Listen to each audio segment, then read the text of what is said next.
मंच पे आ जाए। हमारे बीच में जनसुराज के सूत्रधार प्रशांत किशोर मौजूद है। आप सब लोग तालियों से उनका स्वागत करें। हमारे नोटेड हिस्टोरियन रामशरण अग्रवाल जी किताब भेंट करेंगे और सम्मानित करेंगे। वीरेंद्र कुमार मिश्र जी भी प्रशांत किशोर का सम्मान करें। वीरेंद्र कुमार मिश्र, वीरेंद्र कुमार मिश्र जी भी प्रशांत किशोर जी का सम्मान करेंगे। एक बार जोरदार ताली बजाएं आप सब लोग इन सबके सम्मान में।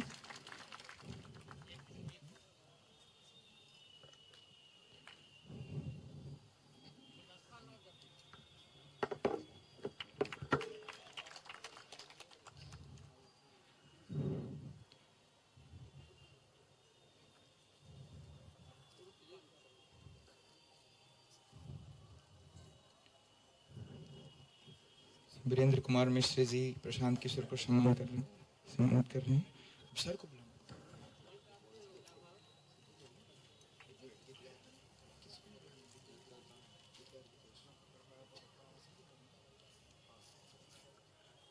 अब हम आग्रह करेंगे जनसुराज के सूत्रधार प्रशांत किशोर सर से कि वो अपनी पदयात्रा के अनुभव को हम सब के बीच में साझा करें और उसके बाद फिर आपके साथ संवाद करेंगे, सवाल जवाब लेंगे और आपके सुझाव लेंगे। आप सब लोग तालियों से उनका स्वागत करें। हमारे नमस्कार, आप सबका यहाँ पर स्वागत है। मेरा परिचय सबसे पहले, मेरा नाम है प्रशांत किशोर और बिल्कुल बिहार के एक साधारण परिवार के लड़के हैं। हमारे दादा एक यहाँ पर साधारण मजदूर थे, बैलगाड़ी चलाते थे। अपने सभी बच्चों में गरीबी की वजह से सिर्फ एक हमारे बाबूजी को उन्होंने पढ़ाया। हमारे बाबूजी यहाँ सरकारी डॉक्टर थे। हमने अपनी जीवन की शुरुआत यहीं के सरकारी विद्यालयों से पढ़कर किया है। पटना साइंस कॉलेज में पढ़े, फिर आगे गए। माता पिता का आशीर्वाद है, ऊपर वाले की कुछ कृपा भी रही होगी। जीवन में कुछ हासिल कर लिए। 10 साल तक हमने संयुक्त राष्ट्र संघ में काम किया है। पहले भारत में थे, फिर कुछ वर्ष हम अमेरिका में रहे, फिर 4 वर्ष हमने अफ्रीका में काम किया है। 2011 में देश में वापस लौटे।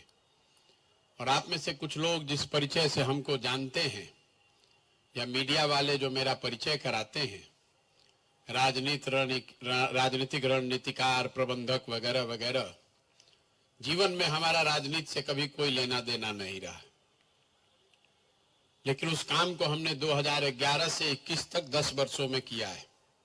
10 वर्षों तक किया।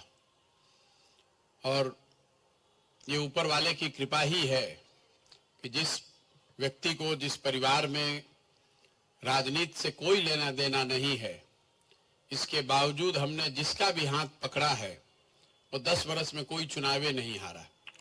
इसका मतलब ये नहीं है, यहाँ बैठे हुए कई सज्जन ऐसे होंगे जो इस बात से प्रभावित हैं कि प्रशांत किशोर जिसका हाथ पकड़ लें, जिसके कंधे पर हाथ रख दें, वो आदमी चुनाव जीत जाएगा, विधायक मंत्री बन जाएगा।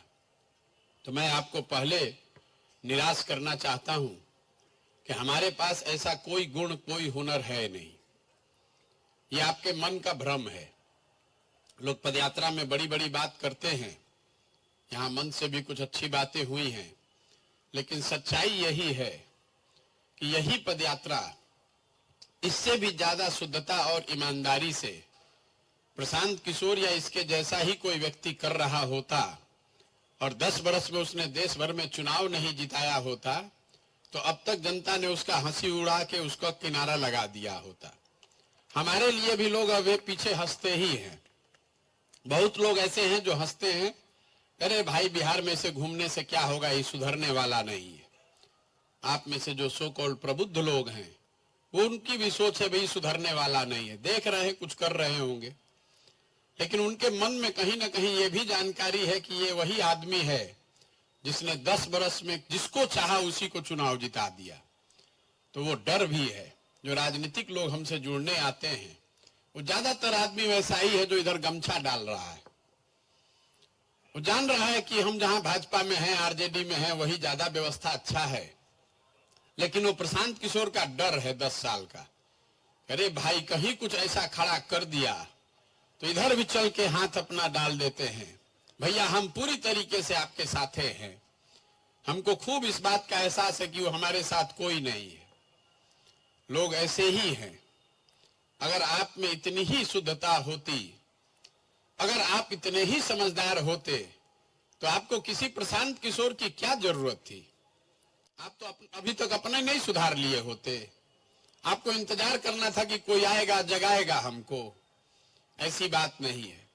हम इस काम को सिर्फ इसलिए कर रहे हैं कि 10 साल हमने जो राजनीति में देखा किया, बहुत करीब से जिन नेताओं को आप पेपर में, अखबार में पढ़ते हैं, टीवी पे देखते हैं, इन लोगों के साथ हमने बहुत करीब से काम किया है। अगर ये बताया कि सुबह में हरा कपड़ा पहनिए, दोपहर में पीला, तो लोगों ने वही किया। इतना प्रभाव रखने के बाद उस काम को हमने देखा कि उससे समाज नहीं सुधरता है, और हमने अपने लिए ये तय किया। हम कोई बिहार के समाज के लिए, आपके लिए नहीं कर रहे हैं। मुझे ऐसा लगा कि अगर भगवान ने हमको ये शक्ति, बुद्धि, साधन, व्यवस्था दिया है, तो कहीं ना कहीं बिहार के होने के नाते हमारी ये जिम्मेवारी है कि अगर हमारे जैसे आदमी की हिम्मत नहीं पड़ेगी बिहार में कुछ प्रयास करने की, तो किसका हिम्मत पड़ेगा? इसीलिए हम यहां वापस आए। पदयात्रा इसलिए नहीं कर रहे हैं कि पदयात्रा करने से बिहार सुधर जाएगा। पदयात्रा करने से चुनाव भी नहीं जीता जा सकता, इसका हमको पूरा इल्म है। हम बहुत चुनाव लड़ाए। पदयात्रा इसलिए कर रहे हैं कि एक शुद्धता और ईमानदारी से पूरा प्रयास आपके सामने रखें। आप छठ का व्रत क्यों करते हैं? आप छठ का व्रत करते हैं, आपका बच्चा अमेरिका में है, बॉम्बे में है, दिल्ली में है। आप अपने गांव में जब व्रत करते हैं तो आपके मन में यह विश्वास है कि मेरे व्रत के प्रभाव से मेरे बच्चे का भला होगा। इसीलिए इस पदयात्रा को हम शुद्धता और ईमानदारी से कर रहे हैं। आपने देखा लोग 6 महीना, साल भर में तो पूरा देश से चल दिया पैदल। हम इतने बड़े बेवकूफ हैं कि 13 महीना से खाली 10 को जिला में गए, एक दिन भी छुट्टी नहीं लेते। दशहरा, दिवाली, छठ भी यहीं रहते, फिर भी 10 ही जिला हुआ है।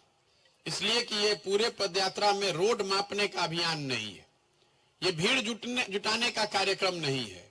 ये समाज को निचले स्तर पर जाकर समझने और समझाने का प्रयास है। ये आपको बताने का प्रयास है कि कहां गलती हो रही है। यहां बैठे हुए जितने लोग हैं, जिससे पूछेंगे भाई बिहार इतना पिछड़ा क्यों है, तो कोई कहेगा भैया यहां पढ़ाई नहीं है ठीक, कोई कहेगा बहुत भ्रष्टाचार है, कोई कहेगा नेता अच्छा नहीं है। लेकिन ये सारी बात तो दूसरे जगह भी है। हम तो पूरा देश में काम किए हैं, कहीं नेता हमको हरिश्चंद्र नहीं मिला। नेता हर जगह झूठ बोलते हैं, वादा करते हैं, काम नहीं करते हैं। हर जगह भ्रष्टाचार है। लेकिन जितनी कुव्यवस्था, जितनी गरीबी, बदहाली बिहार में है, इतना कहीं नहीं है। आप जिस सीतामढ़ी का गौरव गान कर रहे हैं, बिहार में प्रति व्यक्ति आय है 35,000 रुपया। देश में सबसे कम 28वें नंबर पर हम लोग हैं देश में। और उसी बिहार में सीतामढ़ी जिला 37वें नंबर पर है। 38 जिला में 37वें नंबर पर है, मतलब आप बिहार के भी सबसे गरीब जिला है। यहां प्रति व्यक्ति आय है 20,600 रुपया। बताइए कि हम लोग किस दुर्दशा में जी रहे हैं। आदमी खड़ा होता है, कहता है भैया सीता माता की धरती है। अभी बड़े बड़े इतिहास की भी बात हुई। ये बहुत गौरव की बात नहीं है। हम लोग बोलचाल की भाषा में कहते हैं कि जो अपना जीवन में कुछ नहीं करता है वो दादाजी का बात बतियाता है कि हमारे दादा के यहाँ हाथी बनता था। बिहार में लोगों का वही दुर्दशा है। हम लोग का वर्तमान इतना चौपट है कि हम लोग हमेशा मौर्य वंश का ही बात करेंगे, चाणक्य का बात करेंगे, बुद्ध का, महावीर का बात करेंगे। अपना बात कोई नहीं कर रहा है। यहाँ कुछ है ये नहीं है बात करने के लिए। आप देश के सबसे गरीब, सबसे पिछड़े, सबसे ज्यादा अशिक्षित और सबसे ज्यादा बेरोजगार राज्य है। कोई आज आकर हमको कहा भैया बिहार के लोगों को बाहर अपमानित किया जा रहा है। हम उसको यही बता रहे थे कि 2 करोड़ लोग अगर बिहार के जाकर बाहर मजदूरी करेंगे तो आपको अपमानित नहीं करेगा, तो आपको बॉस बनाकर कुर्सी पर बैठाएगा। आपके बच्चे, आपके हमारे बच्चे क्या कर रहे हैं? बिहार से जाकर बाहर देश भर में मजदूरी कर रहे हैं। तो पहली बात आप ये समझिए कि बिहार इतना गरीब है क्यों। 50 के दशक में आपने पढ़ा सुना होगा कि जो देश के सबसे अच्छे 10 राज्य थे उसमें बिहार भी एक राज्य था। तमिलनाडु और बिहार बराबर के राज्य थे 1955 में। 1965 तक सब ठीक ही चल रहा था। उसके बाद से यहां स्थिति बिगड़नी शुरू हुई। कुछ लोगों को लगता है कि लालू जी आए उसके वजह से बिहार बर्बाद हो गया। ऐसी बात नहीं है। 1990 में भी बिहार देश का सबसे गरीब और पिछड़ा राज्य था जब लालू जी मुख्यमंत्री बने थे। 1900, आप अगर आंकड़ों को ध्यान से देखिएगा तो आपको पता चलेगा कि 1967 से 1990 के बीच करीब करीब 32 सालों में, 32-33 साल में बिहार में इतनी सरकारें आई और गई कि किसी को पता ही नहीं है कि कितने लोग मुख्यमंत्री, कोई 6 दिन के लिए मुख्यमंत्री बना, कोई 6 महीना के लिए मुख्यमंत्री बना। 67 के बाद से कोई ऐसा साल नहीं गया है जब बिहार किसी दूसरे राज्य के मुकाबले पीछे नहीं छूटा है। और उसकी एक वजह रही है राजनीतिक अस्थिरता। जो 23 साल का ये कालखंड है, इसमें बिहार में 30 से ज्यादा अलग अलग सरकार बनी। जब दूसरे राज्य आगे बढ़ रहे थे तो बिहार में कुर्सी का गेम चल रहा था कि कौन मुख्यमंत्री बनेगा और कौन उसको हटाएगा। इसीलिए 67 से उलटते उलटते 90 आते आते अब देश के सबसे गरीब राज्य बन गए। जब 90 में लालू जी आए, राजनीतिक स्थिरता लौटी, जब देश में आर्थिक उदारीकरण शुरू हुआ तो लालू जी ने नया यहां विज्ञान बनाया। भाई, बिहार का विकास करना है तो आर्थिक विकास नहीं चाहिए, सामाजिक न्याय होना चाहिए। और जो उन्होंने शुरुआती काम किया उसमें कोई गलती नहीं है, उसकी तारीफ होनी चाहिए। लालू जी के राज में समाज के दबे कुचले हुए, सामाजिक तौर पर पिछड़े लोगों को अधिकार मिला, आवाज मिला। और इस बात में कोई गुरेज नहीं है मानने में कि अच्छा काम था।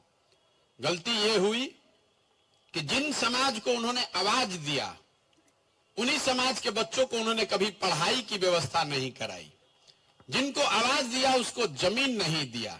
आपने कभी नहीं सुना होगा लालू जी को बात करते हुए कि जो समाज में पिछड़े हैं वो पढ़ाई उनके लिए अच्छी हो जाए।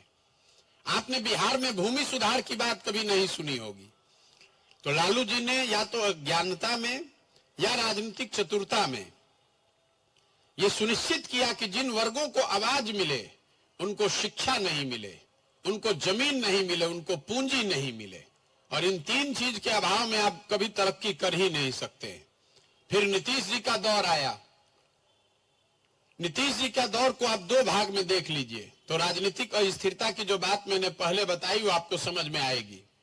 नीतीश जी 2005 से लेकर 2012 तक एक दौर वो है जब एनडीए की यहां सरकार थी और आपको, हमको, सामान्य बिहार के लोगों को लगा कि बिहार सुधर रहा है।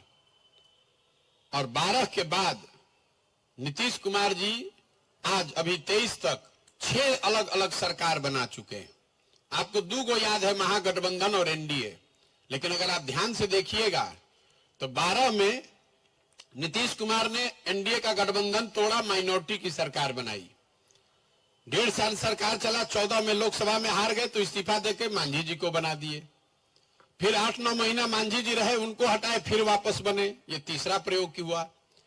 फिर महागठबंधन बनाकर 2015 में जीते, वो चौथा प्रयोग था। फिर महागठबंधन छोड़कर एनडीए में भागे, वो 5वां प्रयोग था। और इस बार फिर अभी एनडीए छोड़कर महागठबंधन में भागे, ये 6वां प्रयोग है। आदमी वही है नीतीश कुमार, व्यवस्था वही है, लेकिन उनके परफॉर्मेंस में जमीन आसमान का फर्क है। ये आपको दिखाता है कि जो नेता है, जो सत्ता में बैठे हुए लोग हैं, अगर उनकी प्राथमिकता अपनी कुर्सी बचानी हो जाए तो बिहार में विकास नहीं हो सकता है। यही कारण है कि 67 से 90 के बीच में बिहार पीछे छूट गया। और एक बार जब आप पीछे छूट गए तब अब आप आगे आइएगा कैसे? तो पहले ये समझिए कि बिहार में ये क्यों हम लोग इतने गरीब हैं। ये वजह यही है, यहाँ राजनीतिक अस्थिरता का माहौल 1967 से लगातार रहा है और जब स्थिरता लौटी है तो एक अलग ही फॉर्म में लौट आई है। तो जो हम लोग जन सुराज में प्रयास कर रहे हैं, बहुत लोग पूछता है भैया दल नहीं बनाए हैं, सुधार कैसे होगा, किसको वोट देना है ये तो आप बता ही नहीं रहे हैं। आप जरा याद कीजिए, महात्मा गांधी ने कहां आपसे वोट लेकर देश आजाद कराया? गांधी जी ने आपके पुरखों को कहां कहा कि हमको वोट दीजिए कि किसको वोट दीजिए? गांधी जी ने आपको ये बताया कि आजादी आपका अधिकार है, समाज को जगाया और आपको इस बात के लिए तैयार किया कि कल आजादी मिले तो आप उसको कैसे सरकार को चलाएंगे। तो ये जो प्रयास है, ये समाज में जाकर ये बताने का प्रयास है कि जब तक आप अपने और अपने बच्चों के लिए सजग नहीं होंगे तब तक आप किसी को वोट दे दीजिए, ये सुधरने वाला नहीं है। लालू नीतीश को दीजिए कि मोदी जी को दीजिए कि प्रशांत किशोर को दीजिए, ये नहीं सुधर सकता है, ये सुधरने वाला है ही नहीं। हम हर गांव में जाकर एक उदाहरण देते हैं, लोगों को बताते हैं, जिस गांव में जाइए कहता है भैया जनप्रतिनिधि मुखिया बड़ा चोर है। 2 बरस पहले मुखिया का चुनाव हुआ, आप लोगों में ज्यादा लोग उसमें नहीं शामिल होंगे, लेकिन हर गांव में ये बात मैं बताता हूं कि जब मुखिया का चुनाव हुआ तो 500-500 रुपया लेकर वोट बेचा बिहार के लोगों ने। मुर्गा भात खाकर वोट दिए आप, 2-2 गो पाउच पर वोट का सौदा किए आप, तो आपका मुखिया चोर नहीं होगा तो हरिश्चंद्र होगा। तो जो लोग सबसे ज्यादा चोरी कर रहे हैं वही आदमी 500 रुपया लेके वोट बेचा और कहता है ए भैया बिहार में बड़ा भ्रष्टाचार है। अरे जब चोरी की शुरुआत आप करेंगे तो नेता तो चोर ही न होगा भाई। अगर समाज चोर है तो नेता ईमानदार नहीं हो सकता है। नेताओं को गाली देना बंद कीजिए। अब 4000 गांव में हम अलग अलग बात बोलते हैं, लेकिन एक सवाल हमने 4000 गांव में पूछा और अगर दावा करेंगे तो यहां पर भी पूछेंगे, रिजल्ट वही आएगा। हम 4000 गांव में लोगों से पूछे कि ये बताइए कि आपके गांव और पंचायत में पढ़ने की अच्छी व्यवस्था होनी चाहिए कि नहीं। करीब करीब 100% आदमी हाथ उठाता है, वीडियो में रिकॉर्ड होता है कि ना भैया पढ़ने का व्यवस्था तो जरूर होना चाहिए। जो खुद लोग अनपढ़ हैं, जो लोग अगड़े हैं, पिछड़े, हिंदू, मुसलमान, महिला, पुरुष, गरीब, अमीर, सब बोलता है कि ना भैया पढ़ने का व्यवस्था तो होना ही चाहिए। साथ में उसको ये पता नहीं है कि दूसरा सवाल क्या आ रहा है। दूसरा सवाल पूछते हैं कि अच्छा अब सब आप लोग अपने अपने बच्चों के नाम पर ये बताइए कि आप में से किसने जीवन में एक बार भी पढ़ाई के लिए वोट दिया है। आपको आश्चर्य नहीं होना चाहिए, अभी तक 13 महीना में एक आदमी ने भी हाथ नहीं उठाया है कि हमने भैया पढ़ाई के लिए वोट दिया। यही दुर्दशा का कारण है। और आप यहां सीतामढ़ी में प्रबुद्ध की श्रेणी में आते हैं तो आपका दुर्दशा भी इससे बढ़िया नहीं है। कोई जात के नाम पर लालू जी का बंधुआ मजदूरी कर रहा है, कोई धर्म के नाम पर मोदी जी का बंधुआ मजदूरी कर रहा है। आप लोग कह रहे हैं कि भैया हम लोग सांसद को कहां वोट दिए, हम तो मोदी जी को दिए। ज्यादातर लोग ये बोलते हैं। शहरों में स्थिति है, आपने हमने सबने मोदी को, भाजपा को वोट दिया है, आपने पढ़ाई के लिए वोट नहीं दिया है। जहां जाइए कहता है रीगा चीनी मिल नहीं चालू हुआ है। आप रीगा चीनी मिल पर कब वोट दिए थे भाई? आपको तो पुलवामा पर वोट देना है, आपको राष्ट्रवाद पर वोट देना है, आपको राम मंदिर पर वोट देना है। तो बिहार में शिक्षा की बात क्यों कर रहे हैं आप? कभी आपने सोचा कि जो मोदी देश के प्रधानमंत्री हैं, गुजरात के भी प्रधानमंत्री हैं और बिहार के भी प्रधानमंत्री हैं, गुजरात में वही मोदी जी फैक्ट्री लगवाए, वही मोदी जी 1 लाख करोड़ का बुलेट ट्रेन बनवा रहे हैं, वहां रोज विकास हो रहा है। आपके हमारे बच्चे जाकर वहां मजदूरी कर रहे हैं, लेकिन मोदी जी ने बिहार के लिए कुछ नहीं किया। क्यों नहीं किया? आपको क्या लगता है बिहार में, देश में कौन ऐसा उद्योगपति है जिसको मोदी अगर कह दें कि तुमको रीगा चीनी मिल चालू करना है, किसका दम है कि वो कह दे कि नहीं करेंगे? मोदी जी के लिए 5 मिनट का काम है। क्यों नहीं किया उन्होंने? इस पर तो आपको चिंतन करना चाहिए। मोदी जी को वोट दिए हैं देखकर आप। 2 वजह है कि मोदी जी या कोई भी प्रधानमंत्री बिहार में उद्योग नहीं लगाता है। पहली बात, गुजरात का आदमी हम मोदी जी के साथ काम किए हैं। गुजरात में आप कहीं जाइएगा तो लोग ये बताएगा कि वोट तो देंगे लेकिन ये फैक्ट्री लगना चाहिए, रोजगार होना चाहिए, विकास होना चाहिए, सड़क होना चाहिए। तो मोदी जी पर भी वो दबाव है कि अगर वो विकास नहीं होगा तो गुजरात का आदमी वोट नहीं देगा। बिहार में हम लोग कह रहे हैं मोदी जी चिंता मत कीजिए, अरे 4 किलो अनाज आप भीख में दे रहे हैं हम लोग को, बोरा में भर के हम लोग वोट आपको दे देंगे। काहे मोदी जी आपको बुलेट ट्रेन बनाएंगे भाई? सीतामढ़ी निर्मली लाइन काहे बनेगा? 2000 करोड़ का ट्रेन का लाइन है। आज से 18 बरस पहले लालू जी ने घोषणा किया था। हमको लोग बता रहे हैं भैया किसी तरह ये लाइनवा चालू हो जाता ना। देखिए बिहार का दुर्दशा। मोदी जी को आपने वोट दिया उनका चेहरा देख के। भैया हम लोग सांसद को नहीं जानते हैं, मोदी जी को वोट दिए। मोदी जी गुजरात में बुलेट ट्रेन बना रहे हैं। बुलेट ट्रेन बनाने का खर्चा है 1 लाख करोड़ रुपया। 1 लाख करोड़ रुपया। गुजरात से मोदी जी का कितना एमपी जीत कर गया है? 26 गो। हम लोग कितना जिताए हैं? 39 गो। और हम लोग को निर्मली सीतामढ़ी पैसेंजर भी नहीं मिलने वाला है। काहे मिलेगा? यहाँ के आदमी को मुफ्त में ही वोट देने का आदत है। बिहार के आदमी को और कुछ आए चाहे नहीं, राजनीति पर चर्चा करने खूब आता है। अपने घर में पढ़ाई नहीं है, रोजगार नहीं है, खाने का ठिकाना नहीं है, लेकिन 5 आदमी जहां बैठेगा तो बैठ के राजनीति बतियाएगा।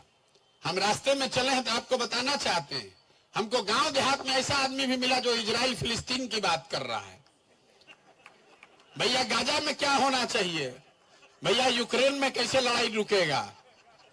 मजाक नहीं कर रहे, सही में बैठ के लोग आधा घंटा समझाते हैं कि यूक्रेन में किसका गलती है। भैया बिहार में लोगों को और कुछ हो चाहे नहीं, इस मिट्टी की ताकत है। यहाँ के बच्चों को, यहाँ के लोगों को राजनीति की खूब समझ है। खाली उसको ये नहीं समझ है कि अपने बच्चे का कपड़ा कैसे होगा, अपने बच्चों के लिए रोजगार कैसे होगा। कोई चिंता ही नहीं है यहाँ के लोगों को। अभी हम गए थे बरगेनिया, आपके यहाँ ब्लॉक है, एक प्रखंड है बरगेनिया।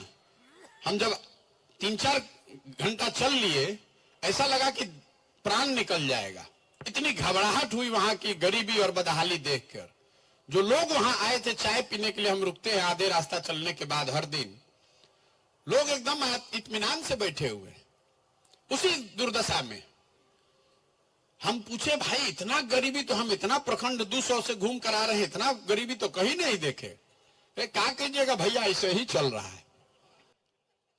उसी प्रखंड से 1 लाख मुसलमान जाकर वोट देता है लालटेन को। कैसे सुधरेगा बताइए? आप कहते हैं भैया हमारा सड़क खराब है, तो सड़क का मंत्री कौन है? तेजस्वी यादव। आप कह रहे हैं कि अस्पताल दवाई डॉक्टर नहीं है, तो स्वास्थ्य मंत्री कौन है? तेजस्वी यादव। आप कह रहे हैं नाली गली, अभी आपके यहां गए थे सीतामढ़ी में, आज सुबह मंदिर से निकले तो बांध वाला जो रोड है वो गांव का सड़क सब उससे बढ़िया है। आप कह रहे हैं कि भैया नाली गली एकदम जीना मुहाल है, तो ग्रामीण कार्य मंत्री कौन है? वो भी तेजस्वी यादव। आप कह रहे हैं भैया पढ़ाई तो बिल्कुल ध्वस्त हो गया, तो शिक्षा मंत्री कौन है? वो भी लालटेन के चंद्रशेखर यादव। और उसी लालटेन को जाकर मुसलमान भाजपा के डर से या लोग जाति के नाम पर वोट देंगे, तो कैसे आपके बच्चों का भला होगा? बहुत लोग कहता है भैया हमारे पास विकल्प नहीं है। जिसको जब निरुत्तर हो जाता है आदमी तो कहता है भैया हमारे पास विकल्प नहीं है, किसको वोट दे? ये बिल्कुल आपका ढोंग है। हम आपको एक उदाहरण अभी दे देते हैं। यही बगल का आपका लोकसभा क्षेत्र है वैशाली, जिसकी चर्चा हो रही थी। वैशाली में एक बड़े नेता थे रघुवंश प्रसाद सिंह जी। हमारे दल के नहीं हैं, हमारे जात के नहीं है, हमारे विचारधारा के नहीं रहे। लेकिन वैशाली जाइए या देश में जो भी लोग बिहार में उनको जानता है, कोई भी यही कहेगा कि नहीं गलत आदमी नहीं थे, अच्छे नेता थे, ईमानदार थे, उन्होंने कुछ सुधारने का, अच्छा करने का प्रयास किया। वैशाली में जब हम पैदल चल रहे थे तो गांव गांव हमने लोगों से पूछा भैया यहाँ ग्रामीण सड़क कुछ बढ़िया स्थिति में दिख रहा है, ये काम सब कब किसने कराया है? तो बोला भैया जब रघुवंश बाबू ग्रामीण विकास मंत्री थे तो वही सब काम कराए। रघुवंश बाबू 2014 में लोकसभा का चुनाव लड़े वैशाली से, तो वैशाली की प्रबुद्ध जनता, जिसके जमीन की इतनी चर्चा हो रही थी, वैभव की, लोकतंत्र की जननी होने की, उसी भी वैशाली की प्रबुद्ध जनता ने रघुवंश बाबू को हराया और जिताया किसको? रामा सिंह को। उनकी छवि क्या है वो आप में से ज्यादातर लोग जानते हैं। रघुवंश बाबू को हराया और जिताया रामा सिंह को। मान लीजिए 14 में काहे जिताए भाई, कहा भैया मोदी का लहर था, गलती हो गया। 2019 में फिर रघुवंश बाबू लड़े, रघुवंश बाबू को फिर हराया गया, वहां पर जिताया बीनाद सिंह को। अब कह रहा है कि भैया सांसद तो अपना चेहरे नहीं दिखाई है 5 बरिस से, तो मेरे भाई जब तुम बोओगे बबूल तो आम कहां से खाओगे। आप कहते हैं विकल्प नहीं है। बिहार में कोई अगर सीधा आदमी खड़ा हो जाए तो घर में बैठ के लोग उसका मजाक उड़ाते हैं, बिहार में नहीं चलेंगे। बिहार में अगर आपको नेता बनना है तो कुर्ता के ऊपर गंजी पहनने आना चाहिए। जिसको भाषा का ज्ञान नहीं है, जिसको विषय का ज्ञान नहीं है, किसी ने गलती से एक लाइन अंग्रेजी में बोल दिया तो यहां का आदमी समझता है अंग्रेजी बोल रही, क्या बिहार में चलेंगे। देखिए आपकी क्या दुर्दशा है। आप तो खुद ही चाहते हैं कि जो सबसे अनपढ़ हो, जो सबसे बदमाश हो, वही हमारा नेता हो, और उसको चुन कर लाते हैं। उसके बाद आप रोज शिकायत करते हैं बड़ा बिहार में नेता सब अच्छा है। ये नहीं है, ये समस्या है। जब तक आप नहीं सजग होइएगा, आप अपने को कितना भी प्रबुद्ध कह लीजिए, आपकी दशा सुधरने वाली नहीं है। और शहरों में जो पैसे वाले कुछ लोग हैं, इनको लग रहा है कि हमारा लड़का तो ठीक है चल रहा है, बाहर पढ़ रहा है, काम चल रहा है, बिजनेस धंधा हो ठीक है चल रहा है। आप इसके सबसे बड़े भुक्तभोगी हैं। पलायन खाली गरीब नहीं कर रहा है। हम रोज कहते हैं पलायन की समस्या सिर्फ गरीबों के लिए नहीं है।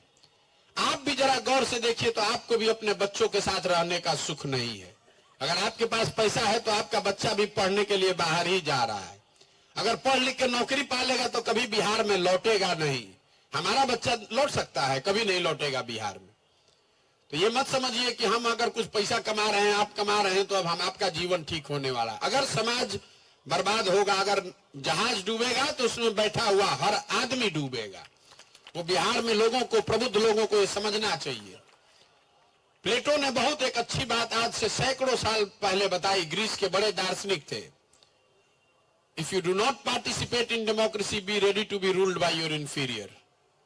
मतलब हिंदी में उसका ट्रांसलेशन ये हुआ कि अगर आप राजनीति में भागीदार नहीं बनिएगा तो इस बात के लिए तैयार रहिए कि कोई मूर्ख आदमी राजा बनकर आप पर शासन करेगा। बैठ के ड्राइंग रूम में बतियाने से नहीं होगा, आपको प्रयास करना पड़े। इसका मतलब ये नहीं है कि हम कह रहे हैं कि आप अपना काम धंधा छोड़कर राजनीति में आ जाइए, लेकिन राजनीतिक तौर पर जागरूक बनिए।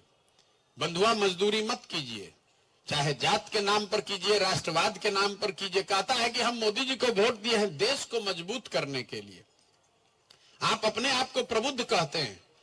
जरा बताइए, अगर बिहार के सारे बच्चे अनपढ़ और बेरोजगार हो जाएंगे तो उससे देश मजबूत होगा कि देश कमजोर हो जाएगा।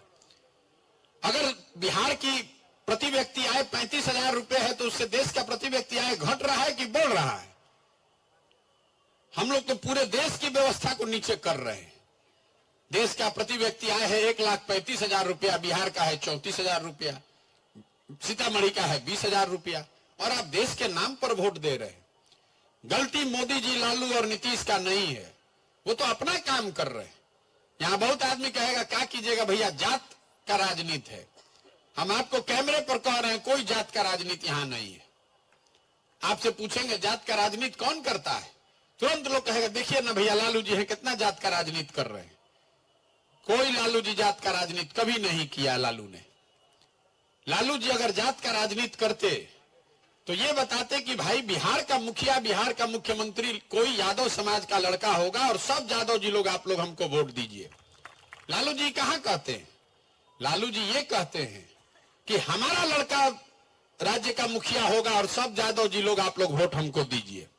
जात का राजनीति कहां हुआ? लालू जी तो अपने परिवार का, बच्चे का राजनीति कर रहे हैं। और लालू जी अकेले नहीं हैं, कोई कुशवाहा जी हैं, कोई मिश्रा जी हैं, कोई दुबे जी हैं, कोई राम जी हैं, कोई मुसहर है, कोई अति पिछड़ा है, कोई वैश्य है। जो जिस जात का नेता है, हम अपने अनुभव से आपको बता रहे हैं, नेता अपनी चिंता कर रहा है, अपने बच्चों की चिंता कर रहा है। जात में नेता नहीं, आप उलझे हैं। हमारा जात वाला है, इसी को वोट दिया जाए, ये ऐसी बात नहीं है। आप किसी को अपने जात वाले को दीजिएगा, आपका भला होने वाला नहीं है। जन सुराज में हम लोग यही प्रयास कर रहे हैं कि जाकर गांव गांव लोगों को बताए, एक ही लाइन उनको सिखा रहे हैं, वोट जिसको देना है दीजिए, लेकिन वोट अपने और अपने बच्चों के लिए दीजिए।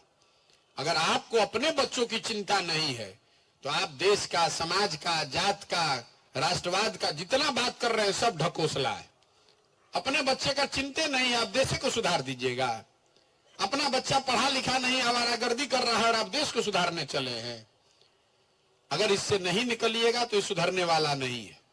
हम अपनी ओर से प्रयास कर रहे हैं और कोशिश ये है कि इसको ईमानदारी से किया जाए। लोग बताता है भैया विकल्प नहीं है, क्या करें, साधन नहीं है। क्यों नहीं विकल्प बनाए? कहता है पैसे नहीं है, राजनीति का समझ नहीं है, कैसे चुनाव लड़ेंगे। तो जन सुराज दल नहीं है, वो व्यवस्था है। आपके पास पैसा नहीं है तो कोई बात नहीं है, आपके पास राजनीतिक समझ नहीं है तो कोई बात नहीं है, चुनाव नहीं लड़ने आता है कोई बात नहीं है। अगर जज्बा है, समझ है, समाज के लिए आप कुछ करना चाहते हैं तो पैसे का, साधन का, व्यवस्था का, चुनाव का चिंता अपने भाई, अपने बेटे प्रशांत किशोर पर छोड़िए, लेकिन खड़ा तो होइए। खड़ा तो होइए कि नहीं अपने बच्चों के लिए एक नया विकल्प बनाएंगे। तमिलनाडु आज देश का सबसे अग्रणी राज्य है। तमिलनाडु में कोई भाजपा का सरकार 75 साल में नहीं बना। मोदी जी वहां नहीं गए हैं। पिछले 45-50 साल से वहां कांग्रेस का भी शासन नहीं है, लेकिन तमिलनाडु के लोगों ने अपनी व्यवस्था बनाई। अन्ना दुरई ने, कामराज ने वहां संघर्ष करके समाज को जगाया और जो राज्य बिहार के बराबर का राज्य था आज बिहार से 10 गुना ज्यादा बेहतर राज्य है। तो अगर बिहार को सुधारना है तो बिहार के लोगों को जगना पड़ेगा, न तो चर्चा पर चर्चा जीवन भर करते रहिएगा, ये सुधरने वाला नहीं है। हम अपनी ओर से एक छोटा प्रयास कर रहे हैं। अभी तक का मेरा जो अनुभव है, मुझे लगता है कि इसको किया जा सकता है। कई लोगों को आपको लगेगा अरे भैया देखा जाएगा, चुनाव में जीतेंगे हारेंगे। मैं आपको बिल्कुल आश्वस्त कर रहा हूं, जीत और हार की चिंता किए बगैर हमने अपने जीवन के लिए संकल्प लिया है कि हमको इसको करना ही है। बिहार को सुधारे बगैर मानेंगे नहीं, चाहे 5 बरस लगे, 10 बरस लगे, चाहे जितना संसाधन लगे, जितना व्यवस्था लगे। हम लोग भोजपुरी में कहते हैं कहावत, बज के बूझना, बूझ के बजना। तो हम पहले कैटेगरी वाले नहीं हैं, बजने के बाद नहीं बूझने का प्रयास करते हैं। अगर आए हैं तो हमको मालूम है कि ये टेढ़ा काम है, 50 बरस की बिगड़ी हुई व्यवस्था है। इसको करने के लिए क्या संसाधन लगेगा, क्या व्यवस्था बनानी पड़ेगी, कितना पसीना बहाना पड़ेगा, सब सोच समझ कर आए और इसको करके दिखाएंगे आपको। आप अभी जुड़िए कि 2 वर्ष के बाद जुड़िएगा, जुड़ना आपको इसी में है, क्योंकि अच्छा अगर होगा तो आपको जुड़ना ही है, कहां जाइएगा। लेकिन जब जुड़िए तो इसके मालिक बनिए, इसके मुखिया बनिए, अपने बच्चों के लिए खड़े होइए। ये नेताओं को दोष देते रहने से ये सुधरने वाला नहीं है। अगर आप जिम्मेवारी नहीं लेंगे, आप खड़े नहीं होंगे तो कोई इसको सुधार नहीं सकता है। आज आपको गाली सुननी पड़ती है, आप चाहे जितने होशियार हैं, बिहार से बाहर जाइएगा तो बिहारी कह के गाली ही देगा। आज अभी एक सज्जन ने बता रहे थे कि भैया सब टेंडर वेंडर पास हो जाता है, लास्ट में कहता है बिहार हो, चलो हटाओ 10 नंबर कम करो इसका। हम चाहे जितना होशियार हैं, जिन राज्यों में हमने मुख्यमंत्री बनाया है वहां पर भी लोग बैठता कहता है भैया आपके राज्य में इतना काहे दुर्दशा है। हमको गाली दे नहीं दे, हमको भिंगा के गाली दे रहा है कि आपके राज्य में सब इतना बुर्बक का है। तो ये दुर्दशा हम लोगों ने की है, ये किसी नेता ने नहीं किया है। नेता मंगल ग्रह से नहीं आया है, नेता को आपने, हमने जिताया है। बगल का जिला है मुजफ्फरपुर, वहां 30 बरस से एक ही परिवार का आदमी सांसद है। हम रास्ते में चलते हैं, जब लोग बहुत परेशान कर देता है, भैया नहीं, नहीं है, वो नहीं है, हम पूछते अच्छा ठीक है, तो बहुत परेशानी है, बताइए तो आपका सांसद कितना बार से जीत रहा है? ए भैया याद नहीं है, हो गया 3-4 बार से जीत रहे हैं। ए भाई तुम्हारा विधायक कितना बार से जीत रहा है? ए भैया 4 बार से जीत रहे हैं। वाह रे भाई, आप गाली भी दे रहे हैं और 4 बार से वो जीतियो रहे हैं, दोनों बात कैसे हो रहा है? आप जिसको 5 बरस गाली देते हैं, बिहार के आदमी को चुनाव के दिन वो सब बात भुला जाता है। चुनाव के दिन यहाँ के आदमी को 4 गो बात खाली बुझाता है। पहला बात, हमारा जात क्या है, कौन हमारा जात का नेता है। ऐसा नहीं है कि जो पढ़ा लिखा नहीं है वही कर रहा है, जो पढ़ा लिखा है उसमें ज्यादा जात का भावना है। जो हमारे जात का खड़ा है, चोर हो, बदमाश हो, डकैत हो, उसी को जाकर वोट दीजिएगा। कुछ लोगों को ऐसा लगता है कि बिहार में हर आदमी जाते पर वोट देता है, तो ये आपका भ्रम भी दूर कर देता है। ऐसी बात नहीं है।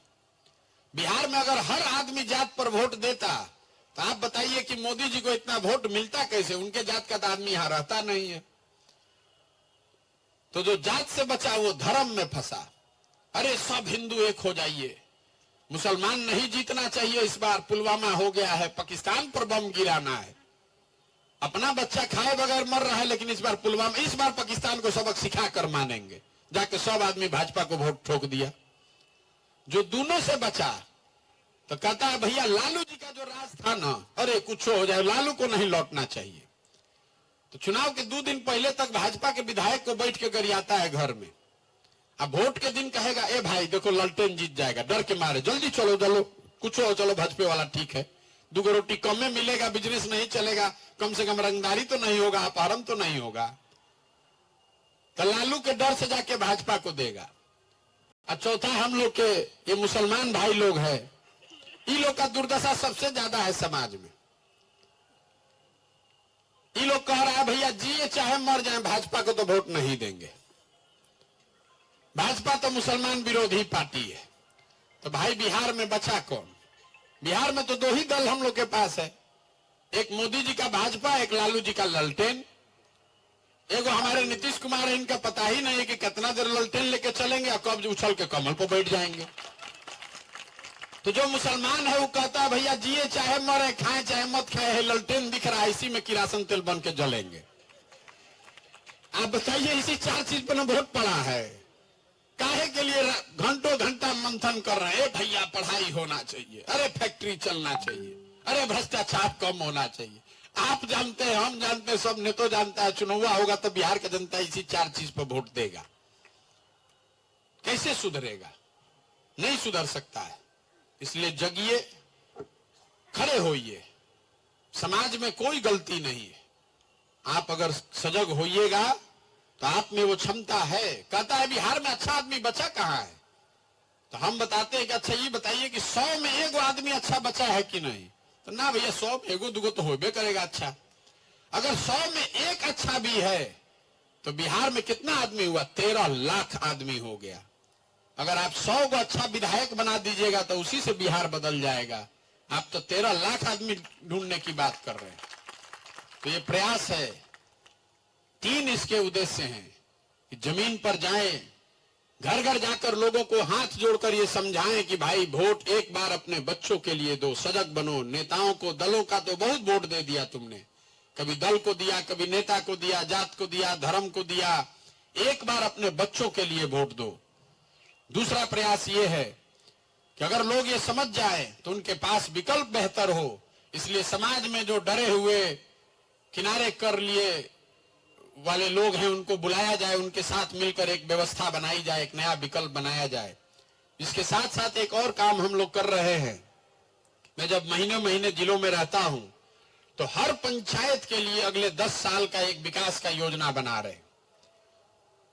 पूरे सीतामढ़ी का नहीं, सीतामढ़ी के हर पंचायत का अलग अलग, क्योंकि हर पंचायत की एक अपनी समस्या है।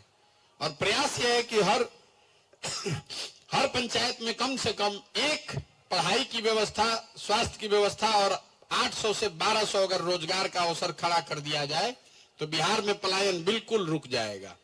तो ये योजना बना रहे हैं, जब सीतामढ़ी रहेंगे तभी बनाकर निकलेंगे।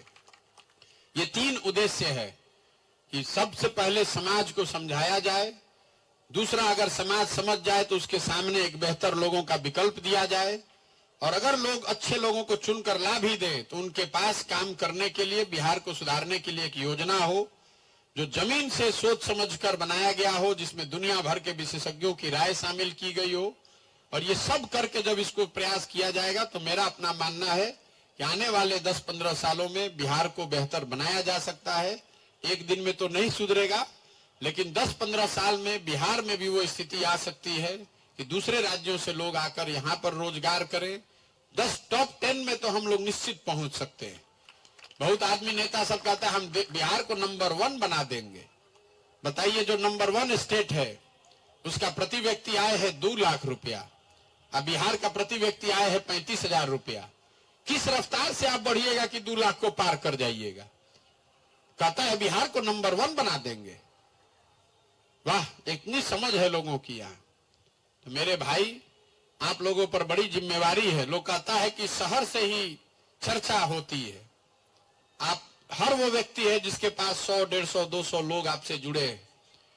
आप राजनीति से जुड़िए या नहीं जुड़िए, इस बिहार में एक बेहतर व्यवस्था बने, इसके लिए आशीर्वाद दीजिए। सही लगे तो अपनी जो भूमिका अदा, आपसे पैसा नहीं मांग रहे हैं, आपसे वोट नहीं मांग रहे हैं, आपसे इतना ही कह रहे हैं कि अगर आपको लगता है कि बिहार में नई व्यवस्था बननी चाहिए तो इसके लिए कम से कम अपने साथ जुड़े हुए लोगों को समझाइए, ताकि लोग जाति से, धर्म से, पैसे के लालच से ऊपर उठकर अपने और अपने बच्चों के लिए वोट करें। अब आप में से जो लोग भी सवाल पूछना चाहते हैं वो खड़े होकर बिल्कुल बेझिझक कड़वे अच्छे सब तरह के सवाल कर सकते हैं। बहुत बहुत धन्यवाद।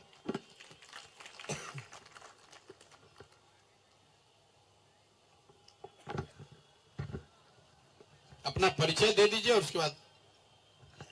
जी, मेरा नाम विदुशेखर प्रसाद सिंह हुआ। मैं डुमरा कोर्ट में सर अधिवक्ता का काम करता हूं और मैं एक साधारण सा व्यक्ति हूं। प्रशांत सर जी, आपके परिचय के मुहताज नहीं है। आपने ही ने बताया कि हमने कई चुनाव जिताए हैं, चाहे वह पश्चिम बंगाल का चुनाव हो। आपने आंध्र प्रदेश में जगनमोहन रेड्डी को भी मुख्यमंत्री बनाया है और प्रधानमंत्री नरेंद्र मोदी जी को भी प्रधानमंत्री बनाया है। इसलिए आप इस विषय के तो पूरी तरह जानकार हैं और राजनीति के भी पूरी तरह जानकार है, इसमें भी कोई शक की बात नहीं है। लेकिन मेरा कहना है कि बिहार के बारे में आपने बताया कि बिहार तमिलनाडु के बाद जो है सो तमिलनाडु पूरे भारतवर्ष में सबसे अच्छा स्थान है और बिहार सबसे पिछड़ा हुआ।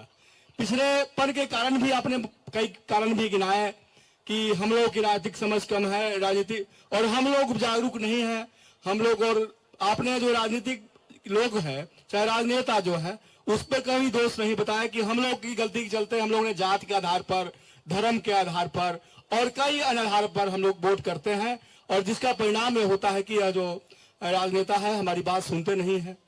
तो बिहार का विकास कैसे हो?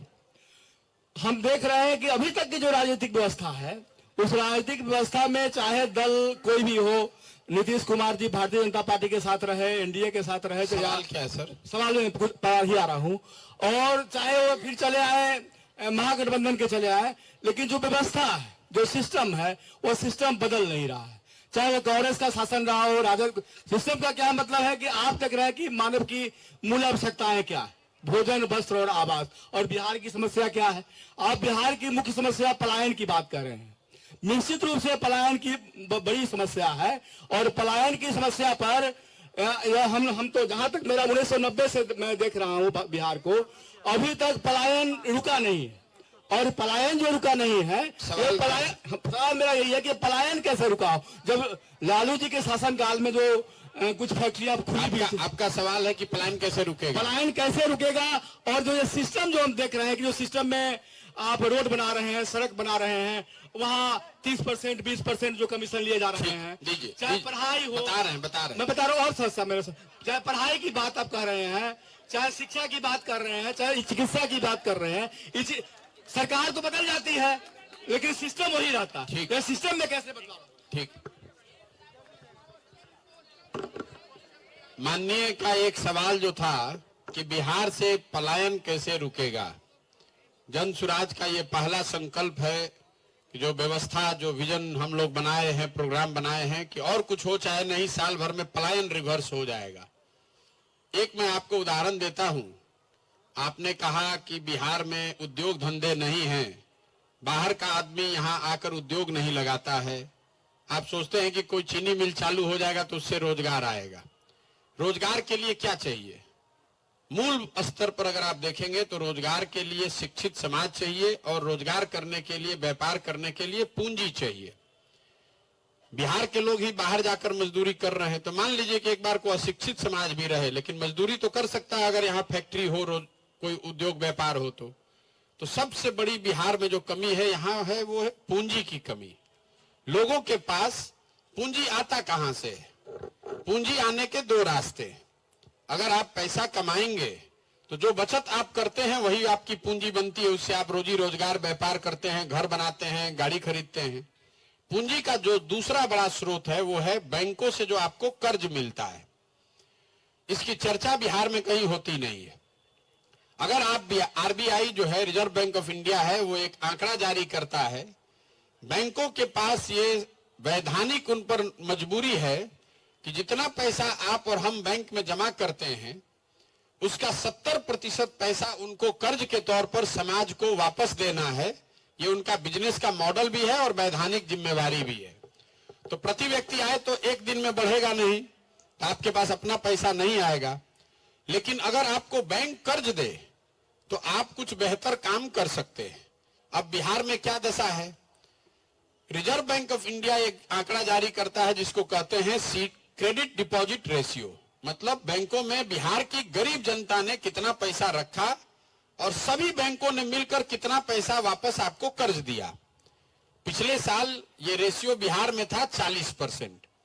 तो बिहार की गरीब जनता ने पिछले साल आरबीआई के आंकड़ों के हिसाब से बैंकों में आपने हमने मिलकर जमा किया 4,10,000 करोड़ रुपया और 40% सीडी रेशियो है। इसका मतलब है कि बैंकों ने 1,61,000 करोड़ रुपया बिहार में कर्ज दिया, गाड़ी खरीदने के लिए, घर बनाने के लिए, रोजगार करने के लिए, दवा का दुकान खोलने के लिए।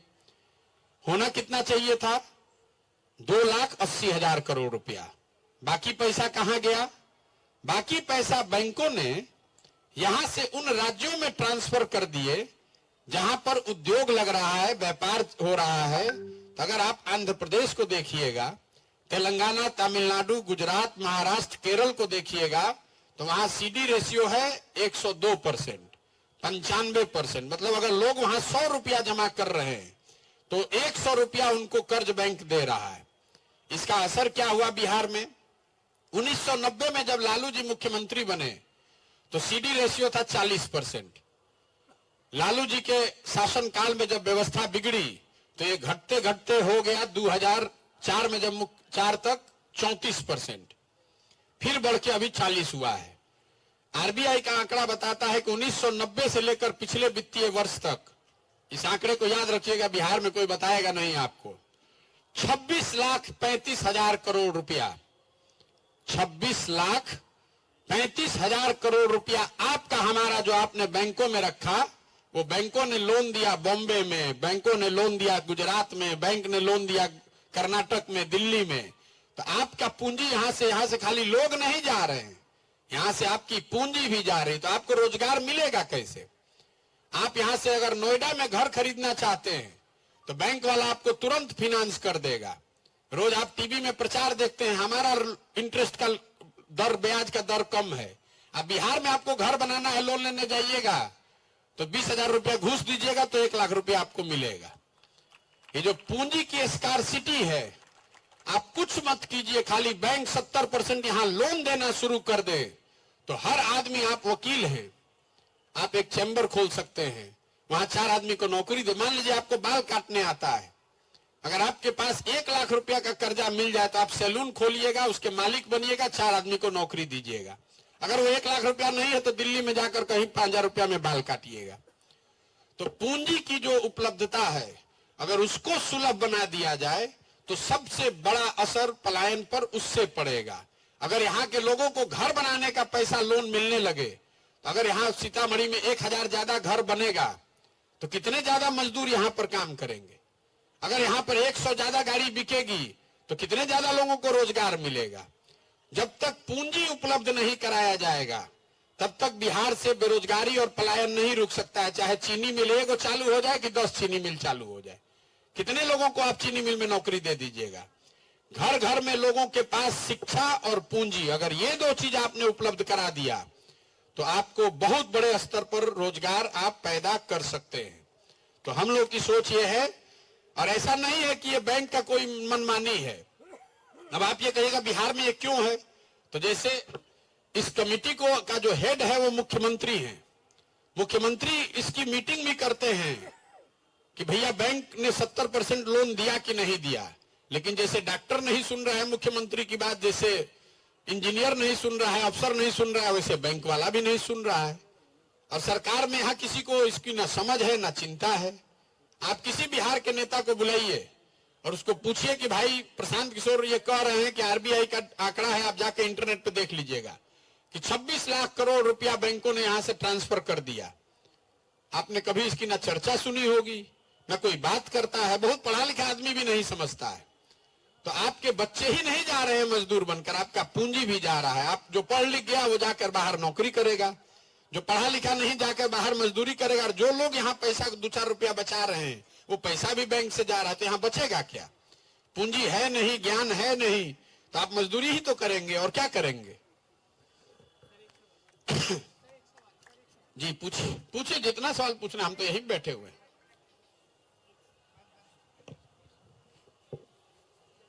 मेरा वाली सवाल पूछ रहा हूँ सर। फ्लड इफेक्टेड जो डिस्ट्रिक्ट है, तो उन डिस्ट्रिक्ट में जो वाटर मैनेजमेंट जो सिस्टम है उस पर आपका क्या विचार है? देखिए, बिहार में जल प्रबंधन, जो पानी है, जो सबसे बड़ी ताकत हम लोग की हो सकती थी, वो सबसे बड़ा कर्ज है। बाढ़ पर आप लोग बहुत चर्चा करते हैं। हम भी पैदल चल रहे हैं 4000 गांव में।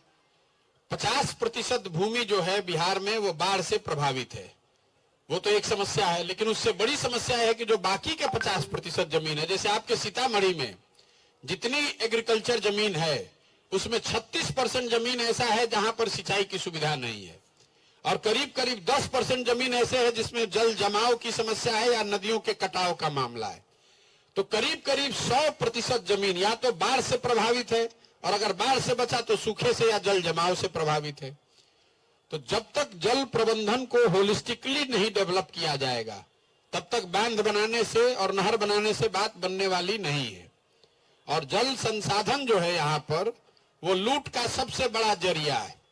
एक आपको हंसी वाली बात बता देते हैं। आप लोग यहाँ गठबंधन का बहुत सरकार देखे होंगे, विभागों का बंटवारा होता है। एक विभाग ऐसा है जो रूलिंग पार्टी कभी नहीं छोड़ती है, चाहे किसी का सरकार हो। वो वित्त विभाग नहीं है, वो गृह विभाग नहीं है, वो जल संसाधन विभाग है। जाके घरे देखिएगा, जो भी जिसका भी मुख्यमंत्री है उसी का जल संसाधन रहेगा। ऐसा क्यों? रोड में चोरी कीजिएगा तो कल होके कोई जांच हो सकता है, पकड़ सकता है कि रोड खराब बना कि अच्छा बना। जल संसाधन ऐसा डिपार्टमेंट है कि हर साल हजारों करोड़ रुपया आराम से चोरी कीजिए और लिख दीजिए कि बाढ़ में सब बह गया। जो भी जिस दल का यहां शासन रहा है, उस दल में जो जल संसाधन मंत्री है वही उस पार्टी को फंड करता है। तो कैसे जल संसाधन सुधरेगा? वो लोग जानबूझ के, आप गांव देहात में सुनते होंगे, जानबूझ के बांध तोड़ता है। गांव में हमको लोग मिले जो बताते हैं कि भैया 3-3 महीना बांध पर हम लोग रखवाली करते हैं कि बांध तोड़े मत। वो इंजीनियर या अफसर खुद ही तोड़ते हैं कि वहां बांध टूटेगा तभी ना फिर फंड आएगा, उसको लूट होगा। जी पूछिए। जी सर, एक मिनट। बिहार में आपको एक एग्जाम्पल है कि यहाँ क्रांति का सूत्रपात बड़ा होता रहा है, और लोक नायक जयप्रकाश नारायण की क्रांति भी बिहार से ही हुई थी। और बहुत उम्मीद नौजवान छात्र या आम आवाम किए थे कि इस क्रांति से जो नई सरकार बनेगी, यहाँ की व्यवस्था बनेगी, यहाँ का जो रूप बदलेगा, विकास होगा। लेकिन उसके बावजूद जो बिहार में हुआ, सवाल क्या है? जेपी आंदोलन के बाद भी जो क्यों नहीं सुधरा बिहार? क्यों नहीं सुधरा बता रहे। और जी यही साहब का सवाल है कि जेपी आंदोलन के बाद भी, जेपी की क्रांति के बाद भी बिहार क्यों नहीं सुधरा। तो पहली बात तो आप ये समझिए कि किसी भी क्रांति से, आप बिहार को छोड़ दीजिए, जेपी को छोड़ दीजिए, मानव सभ्यता के इतिहास को दुनिया के स्तर पर अगर आप देखेंगे तो फ्रांस की क्रांति को अपवाद के तौर पर अगर अलग हटा दीजिए तो किसी भी क्रांति से किसी मानव सभ्यता का कभी विकास नहीं हुआ है। क्रांति वो तेज हथियार है जिससे आप बड़े से बड़ा पेड़ को काट सकते हैं। क्रांति से आप पौधे को पेड़ नहीं बना सकते। क्रांति से आप लोगों को सत्ता से हटा सकते हैं, लेकिन क्रांति से आप नया समाज नहीं बना सकते। इसलिए जन सुराज कोई आंदोलन या क्रांति नहीं है। आपने बहुत अच्छा एग्जाम्पल दिया कि जेपी के आंदोलन से, क्रांति से बिहार क्यों नहीं सुधरा। जो बात हम बता रहे हैं वही बात आपने ठीक बताया। वो इसलिए नहीं सुधरा कि उस क्रांति की ताकत इतनी थी कि उन्होंने इंदिरा गांधी की सल्तनत को हिला दिया, उनको हटा दिया, लेकिन नई व्यवस्था बिहार में नहीं बदली। दूसरी एक और बात समझिए, कई लोग ये भ्रम में बता देते हैं कि जेपी के निकले हुए लोग लालू नीतीश हैं, इसलिए इससे इन्होंने नहीं सुधारा बिहार। ये टाइमलाइन याद रखिए। जेपी का आंदोलन हुआ 1977 में, लालू जी मुख्यमंत्री बने 1990 में, नीतीश कुमार मुख्यमंत्री बने 2004 में। ये कौन कह सकता है कि अगर जेपी जिंदा रहते तो 1990 में वो लालू जी को मुख्यमंत्री बनाते? ये तो स्वयं भी खुद लोग कह रहे हैं कि हम ही जेपी के चेला हैं, हम ही को जेपी बनाए। भाई जेपी के आंदोलन के 13 वर्ष के बाद लालू जी मुख्यमंत्री बने। बोलचाल की भाषा में लोग कह देते हैं अरे जेपी के आंदोलन से निकला हुआ आदमी बिहार को चला रहा है। ऐसी बात नहीं है। तो इस पहली बात कि क्रांति से, ये थियोरेटिकल फंडामेंटल बात समझ लीजिए कि क्रांति और आंदोलन से समाज को नहीं सुधारा जा सकता है। गांधी जी ने कभी कोई क्रांति नहीं किया। जब आप कह रहे थे कि देश से अंग्रेज सब छोड़कर भागो, तो गांधी जी साबरमती आश्रम में बैठकर लैट्रिन साफ करवा रहे थे। गांधी जी ने तो चरखा कटवाया, आपको कहां क्रांति कराए? क्रांति इसलिए कि कहीं पर भी क्रांति से समाज नहीं बनता है। क्रांति से आप लोगों को सत्ता से हटा सकते हैं, क्रांति से आप नया समाज नहीं बना सकते हैं। बिहार में उस तरह का प्रयास नहीं हुआ। तमिलनाडु की जो मैं बार बार आपको चर्चा कर रहा हूं, तमिलनाडु में 25 वर्ष पेरियार और अन्ना दुरई ने मिलकर द्रविड़ियन आंदोलन चलाया, समाज को जगाया, वहां शिक्षा को सुधारा गया, उससे वहां व्यवस्था सुधरी। कामराज ने वो काम करके दिखाया, तब वहां पर स्थिति बदली है। ऐसा नहीं है कि कोई एक दिन आया, आंदोलन हुआ, गांधी मैदान को भर दिया गया और अगले दिन बिहार सुधर जाएगा। ये नहीं हो सकता है। जी पूछिए, पीछे कोई भी पूछिए। जी नमस्कार। हम तो कोई जल्दी नहीं है, आपको खाना खाना है, घर भी जाना, हम तो यही रहते हैं। जी नमस्कार, मेरा नाम मिथिलेश कुमार है और यहाँ आए तमाम प्रबुद्ध लोगों को मेरा नमस्कार। मंच पे जितने भी लोग हैं, और प्रशांत किशोर जी को बहुत बहुत बधाई, उनका जो एफर्ट है और उनकी सारी टीम को। तो सर मेरा कुछ सवाल है आपसे। हम लोग अभी तक ये समझ पाए हैं कि आपका इंटेंशन है राजनीति में एक्टिव तरीके से आना और यहाँ बदलाव लाना बिहार को। हम भी चाहते हैं बिहार बदले। हम लोग भी बहुत साल बाहर रहे। यहाँ सीतामढ़ी जब मैंने छोड़ा 90 के दशक में, और जब हम आए 2010। सवाल सर। जी सवाल पे हम आ रहे हैं, तो कुछ भी यहाँ नहीं बदला है। तो जब आप चुनाव में आना चाहते हैं एक्टिवली राजनीति में, तो सर हम आपसे पूछना चाहेंगे आपका कैंडिडेट सिलेक्शन का आधार क्या होगा? 2-3 सवाल है मेरा, तो एक एक करके पूछते हैं कि क्या आधार रहेगा आपका कि आप किस तरीके से कैंडिडेट सेलेक्ट करिएगा। उसके बाद दूसरा है, चुनाव में मैं भी अभी पार्टिसिपेट किया था। मेरी वाइफ यहाँ से मेयर कैंडिडेट लड़ी थी लास्ट ईयर, इस साल। तो चुनाव सिर्फ पैसा का खेल रह गया है। तो इस पे भी मैं आपका इनपुट चाहूंगा कि सिर्फ चुनाव पैसे का खेल नहीं, इसमें आम लोग भी। चलिए मैं आपको बता रहा हूँ जी। तो पहला इनका दूसरा जो सवाल है, आप में से कई लोग ये सवाल पूछते हैं कि भैया पैसा नहीं है तो कैसे चुनाव होगा? समाज में तो पैसे वाले को ही लोग वोट देते हैं। स्टेट फंडेड होना चाहिए। नहीं होना। बैठ जाइए, सुन लिए सवाल। ये आपका बहुत बड़ा मन का भ्रम है। आप जरा जिस नेता को भी आप बड़ा नेता मानते हैं, अच्छा मानते हो, खराब मानते हो, जिसको भी आप बड़ा नेता मानते हैं, जरा यादाश्त पर अपना थोड़ा बल दीजिए और ये सोचकर बताइए कि जब नेता को समाज ने नेता बनाया, जब किसी व्यक्ति को समाज ने नेता बनाया, चाहे वो लालू यादव हैं, ममता बनर्जी है, नीतीश कुमार है, चाहे देश में कोई भी नेता हो, वो कितने बड़े बाप के लड़के थे। आप ध्यान से देखिएगा तो देश में पिछले 75 साल में जिसको भी समाज ने जब नेता बनाया था, आज नहीं, बनने के बाद आप लूट कर राजा हो सकते हैं, लेकिन जब समाज ने किसी को नेता बनाया, वो आदमी बड़े लोग नहीं थे। पैसा जो है वो पेट्रोल के जैसा है। गाड़ी है तो पेट्रोल लगेगा, लेकिन अगर एक कनस्तर भी तेल भर लीजिएगा, गाड़ी रहेगा नहीं तो पैसा से लेके कहां जाइएगा? कनस्तर पर बैठ के तो नहीं चल सकते हैं। जीवन में आप जो काम भी करना चाहते हैं, दुकान खोलना चाहते हैं, मेडिकल का कोचिंग करना चाहते हैं कि राजनीति करना चाहते हैं, अगर पैसा है तो करने में थोड़ी सुविधा रहेगी, लेकिन पैसा उसकी गारंटी नहीं है। अगर आप में क्षमता है काम करने की तो करके दिखा ही लीजिएगा। ये भ्रम मत पालिए कि पैसा से कोई चुनाव जीतता है। बीजेपी के पास बहुत पैसा है, वो पैसा इसलिए है कि उनके पास बहुत ज्यादा वोट है। अंबानी के पास उनसे बीजेपी से हजारों गुना ज्यादा पैसा है, लेकिन उनके पास उतना वोट नहीं है। तो बोलचाल की भाषा में समझिए कि अगर आपके पास वोट है तो समाज से नोट का जुगाड़ थोड़ा कम या ज्यादा होकर मिल जाएगा, लेकिन अगर नोट है तो वोट का गारंटी नहीं है। समाज में वो क्षमता है। हम तो टाटा बिरला के लड़के नहीं हैं, हम ये काम कर रहे हैं तो कोई ना कोई मदद कर ही रहा है। आप खड़े होइएगा, अगर समाज में लोग जुड़ जाएंगे तो समाज में कम पैसे वाले, ज्यादा पैसे वाले कुछ ना कुछ मदद आपको करने लगते हैं। जो ज्यादा पैसे वाला है वो देखता है भाई इसी के साथ पब्लिक है, इसी का कल सरकार बनेगा, तुरंत पैसा दो नहीं तो कल गड़बड़ा जाएगा। जो कम पैसा वाला है वो अच्छे भावना से मदद कर देता है। तो इस चीज को दिमाग से हटा दीजिए। दूसरा, आपने कहा कि आपका कैंडिडेट सिलेक्शन कैसे होगा। जब पार्टी नहीं बनाए तो अभी कैंडिडेट सिलेक्शन कैसे होगा? जो लोग मिलकर इसको पार्टी को बनाएंगे उसमें वो लोग तय करेंगे कि कैंडिडेट सिलेक्शन का पैमाना क्या होगा, लेकिन जो कुछ भी होगा वो लोकतांत्रिक होगा।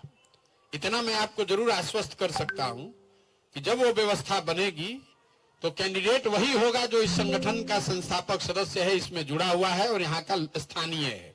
और टिकट कोई प्रशांत किशोर या कोई राज्य की इकाई, कोई राज्य का, देश का नेता नहीं देगा। जो लोग प्रखंड और जिले के स्तर पर इसके संस्थापक सदस्य हैं वो मिलकर आपस में ही तय करेंगे कि कौन व्यक्ति सबसे बेहतर होगा। और दूसरी एक और जो व्यवस्था इसमें हम लोग बना रहे हैं कि जो उसको भी कैंडिडेट बनना है उसका नाम कम से कम 3 या अधिक से अधिक 5 लोगों का नाम साल भर पहले, चुनाव के साल भर पहले घोषित किया जाए, ताकि जनता के पास ये अवसर हो देखने का, बात करने का, चर्चा करने का कि इसमें कौन ठीक है कौन खराब है। उसी 5 को घटाते घटाते जिसके एक नाम पर सबकी सहमति होगी उसको कैंडिडेट या उम्मीदवार आप मान सकते हैं।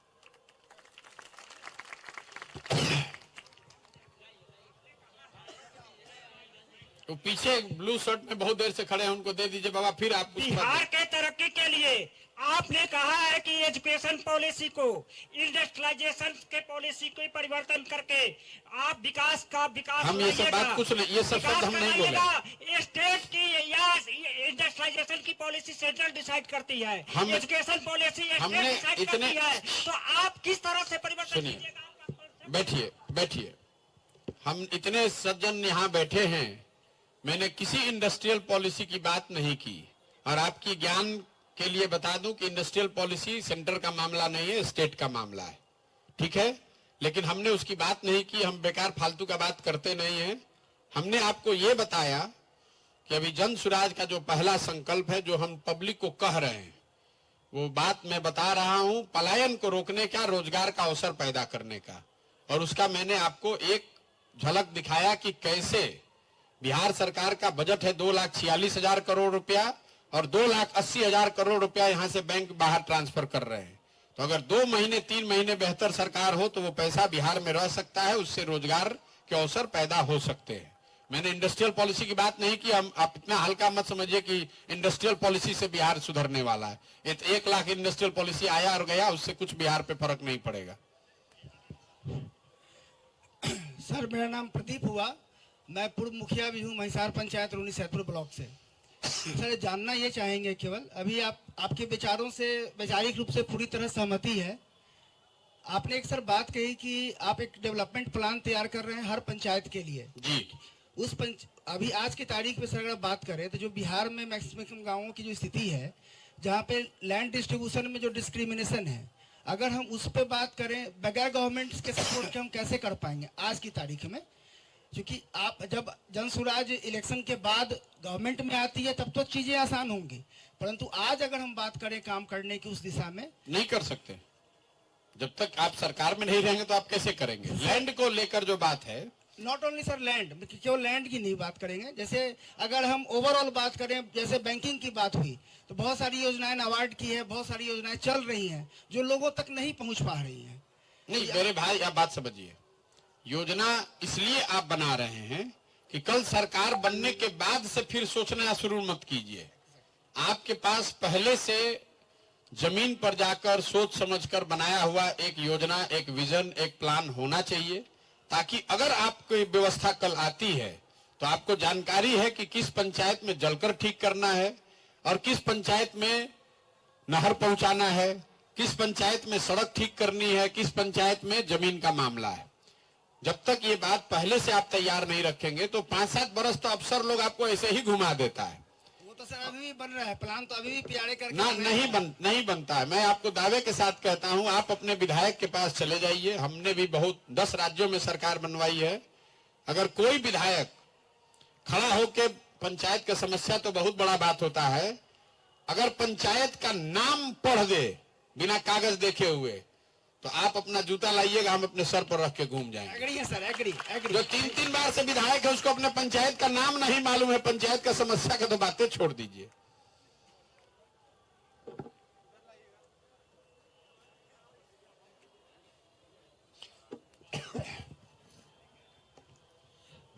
सबसे पहले माता जानकी की इस धरती पर प्रशांत जी आपका बहुत बहुत स्वागत है। हम तमाम सीतामढ़ी नगरवासी आपका आभार प्रकट करते हुए और आपका अभिनंदन करते हैं। सवाल ये है कि शिक्षा से जुड़ा हुआ सवाल है मेरा।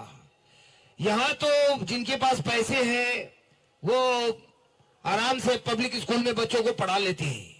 बेसिकली पेशा से मैं शिक्षक हूँ और मैंने देखा है कि झुग्गी झोपड़ी और गरीबों के झोपड़ी में रहने वाले बच्चों में जो टैलेंट है शायद आज के बड़े बड़े परिवार में दिखाई नहीं देता है। और मैंने देखा है बहुत सारे ऐसे सवाल क्या है? सवाल ये है कि क्या व्यवस्था उन बच्चों के लिए स्वराज पार्टी करने जा रही है जो बच्चे निर्धन हैं? ठीक। लास्ट में सर एक लाइन मैं आपके लिए कहना चाहूंगा। आसरा इस जहां का मिले ना मिले, आसरा इस जहां का मिले ना मिले, हमको तेरा सहारा सदा चाहिए। धन्यवाद सर, थैंक यू। शिक्षा के लिए आपने बात करी। बिहार में सबसे बड़ी चिंता लोगों की है कि बिहार में शिक्षा व्यवस्था को कैसे सुधारा जाए। कई लोगों को लगता है कि शिक्षकों की बोलचाल की में हम लोग बताते हैं कि शिक्षकें सब बेवकूफ है, सब गुणवत्ता खराब है, शिक्षक को अपने कुछ नहीं आता है तो क्या पढ़ाएगा। तो आप उस पूरी समस्या को ठीक से समझ नहीं रहे हैं। अगर शिक्षकों की गुणवत्ता का ही सिर्फ मामला होता तो आप मुझे बताइए कि साइंस कॉलेज में तो कोई नियोजित शिक्षक नहीं पढ़ाता है, दरभंगा सीएम साइंस कॉलेज में तो कोई नियोजित शिक्षक नहीं पढ़ा रहा, वहां तो प्रोफेसर लोग पढ़ा रहे हैं। पटना कॉलेज में तो नियोजित शिक्षक नहीं जा रहा है, वहां पढ़ाई क्यों नहीं हो रही है? कहीं ना कहीं शिक्षा पर यहाँ की जो सरकारें रही हैं उनकी कोशिश है कि भाई कोई शिक्षित न बने, सारे लोग अनपढ़ रहेंगे तभी तो आप 9th फेल आदमी को भी मुख्यमंत्री मानिएगा। शिक्षा कैसे सुधारा जाएगा? दुनिया भर में अगर आप शिक्षा के मॉडल को देखेंगे तो आपको पता चलेगा कि ये जो बिहार में दुर्दशा है वो इस वजह से है कि समतामूलक शिक्षा नीति के नाम पर हर गांव में, हर प्रखंड, हर टोले में विद्यालय खोलने के नाम पर पूरी व्यवस्था को भ्रष्ट कर दिया गया। हुआ ये कि आपने हर गांव में बिल्डिंग बना दिया विद्यालय का, या पेपर पर उच्च को मध्य, मध्य को उच्च, उच्च को +2 बना दिया। अब हुआ इसका नतीजा ये कि जहां बिल्डिंग है वहां पर शिक्षक नहीं है, जहां शिक्षक है वहां बिल्डिंग नहीं है, जहां दोनों है वहां बच्चे नहीं है, जहां तीनों है वहां पढ़ाई नहीं है। पूरी शिक्षा व्यवस्था को आप एक लाइन में समझिए कि स्कूलों को खिचड़ी बांटने का सेंटर बना दिया गया और कॉलेज को डिग्री बांटने का सेंटर बना दिया गया। पढ़ाई दोनों में कहीं नहीं हो रही है। तो इसको अगर सुधारना है तो जो हम लोग योजना बना रहे हैं, बिहार में हर साल शिक्षा पर 40,000 करोड़ रुपया खर्च होता है। 40,000 करोड़ राज्य सरकार खर्च करती है। जितने विशेषज्ञ हैं वो बता रहे हैं कि अगर इसमें से 1/3 बजट 15,000 करोड़ रुपया निकाला जाए नई शिक्षा व्यवस्था बनाने के लिए, तो हर प्रखंड में कम से कम एक विश्व स्तरीय विद्यालय, आप समझ के लिए समझिए कि नेतरहाट के जैसा एक विद्यालय हर प्रखंड में बनाया जा सकता है। जब प्रखंडों को हम लोगों ने मैप किया तो पता चला कि कोई प्रखंड ऐसा नहीं है जिसकी पेरीफेरी 20 किलोमीटर से ज्यादा है। तो दुनिया भर में एग्जाम्पल ये है कि हर गांव में, हर टोले में विद्यालय बनाने के बजाय अगर आप प्रखंड में 5 अच्छे विद्यालय बना दें तो विद्यालय को घर तक ले जाने के बजाय घर के बच्चों को विद्यालय में बस के जरिए लाया जा सकता है। प्रयास ये है कि हर प्रखंड में मैप करके 5 अच्छे विद्यालय बनाए जाए और बच्चों को बस की सुविधा दी जाए ताकि वो बस से स्कूल में आ सकें। मान लीजिए कि आप दिल्ली में रहते हैं तो स्कूल तो आपके घर के बगल में नहीं है, आप अपने बच्चे को स्कूल बस से भेजते हैं, वो लड़का आधे घंटे में पहुंचता है, विद्यालय में पढ़ता है, वापस आता है। तो अगर ये व्यवस्था दिल्ली में है, बड़े शहरों में, महाराष्ट्र में भी अब सरकार ने शुरू किया है, रूरल एरिया में भी, कि हर जगह विद्यालय बनाने में दिक्कत ये है कि वहां शिक्षक कभी आपको अच्छा मिलेगा ही नहीं। अगर आप उसको अभी ये नया जो प्रक्रिया शुरू किया है, डरा धमका के शिक्षक को वहां बैठा भी दीजिएगा तो वो पढ़ाएगा नहीं, क्योंकि वो खुद वहां रहने की स्थिति में नहीं है। उसका बच्चा कहां जाएगा, उसके लिए ना मार्केट है, ना रहने का घर है। इसलिए दुनिया भर में, खासकर स्कैंडिनेवियन कंट्रीज, जिसको अगर आपने नाम सुना होगा, नॉर्वे, फिनलैंड, स्वीडन, जहां पर शिक्षा की सबसे अच्छी व्यवस्था है, वहां पर सरकारों ने यह व्यवस्था बनाई कि शिक्षण संस्थानों को घर घर पहुंचाने के बजाय घरों को शिक्षण संस्थाओं से जोड़ा जाए। अगर आप 10 बढ़िया बस स्कूल बस रख दीजिएगा और 5 विद्यालय अच्छा बना दीजिएगा तो अपने आप शिक्षक भी उस स्कूल में रहेगा और बच्चे भी उस स्कूल तक पहुंचेंगे। और इसका जो बजट है वो हर साल हम लोगों के हिसाब से करीब 15,000 करोड़ रुपया है। अगर 15,000 करोड़ रुपया हर साल खर्च किया जाए तो बिहार के हर प्रखंड में एक नेतरहाट के स्तर का विद्यालय बनाया जा सकता है। और 5 वर्ष में अगर आप हर साल एक एक विद्यालय बनाएंगे तो हर प्रखंड में अगले 5 वर्ष में 5 को विद्यालय तो हो जाएगा। उसी से शिक्षा व्यवस्था सुधरेगी। अभी ये टीचर को ऊपर नीचे करने से, बहाली करने से सुधरने वाला नहीं है। कितना भी बैंडेज लगाइए, वो इतना बड़ा घाव हो गया है कि वो सुधरने वाला नहीं। पूरा आमूल चूल परिवर्तन होना चाहिए। आप अमेरिका में चलिए, आप किसी यूरोपियन कंट्री में चलिए, 40 किलोमीटर 50 किलोमीटर दूर पर लोगों ने घर बनाया है। लोग वहां पर, सरकार वहां विद्यालय नहीं पहुंचा रही है, वहां स्कूल नहीं, वहां हॉस्पिटल नहीं पहुंचा रहा है। स्कूल और हॉस्पिटल तो मेन सेंटर पर ही होता है, लेकिन एम्बुलेटरी केयर है। अगर आपके घर में कोई बीमार पड़ा, एम्बुलेंस जाएगा और आपको उठाकर उस स्वास्थ्य सेवा केंद्र पर लाएगा। बिहार में क्या है, हर जगह सब सेंटर के नाम पर एक एक कमरा बना दिया, उसमें बकरी या भैंस बैठा हुआ है। उसका क्या जरूरत है? अरे भाई, आप प्रखंड में एक अच्छा तो अस्पताल बनाओ, लोग अपने गाड़ी से आएंगे और उसको 10 गो एम्बुलेंस दो ताकि एम्बुलेंस से लोग फोन करें और लोग उठा कर लाएं। आंध्र प्रदेश में ये आरोग्यश्री लागू है, लोगों ने कई राज्यों में, केरल में ये व्यवस्था लागू है कि आधे घंटे की दूरी में एम्बुलेंस इतनी बनाई जाए कि आधे घंटे में आप अस्पताल पहुंच जाए। तो आप बताइए कि आपको वो बेहतर है कि बकरी या भैंस वाला सब सेंटर और पीएचसी, नाम के लिए कि बगल में वो सब सेंटर है, कभी खुलता ही नहीं है, 2 महीना में कभी एक बार डॉक्टर साहब आते हैं, हाजिरी बनाए चले गए। तो शिक्षा और स्वास्थ्य दोनों के लिए जो हम लोग की समझ है कि हब एंड स्पोक मॉडल होना चाहिए। इन सेवाओं को, इन व्यवस्थाओं को जनता तक ले जाने के बजाय अच्छी व्यवस्था आप बनाइए और जनता को सुविधा दीजिए ताकि वो वहां तक पहुंच सके। ये हम लोग की सोच।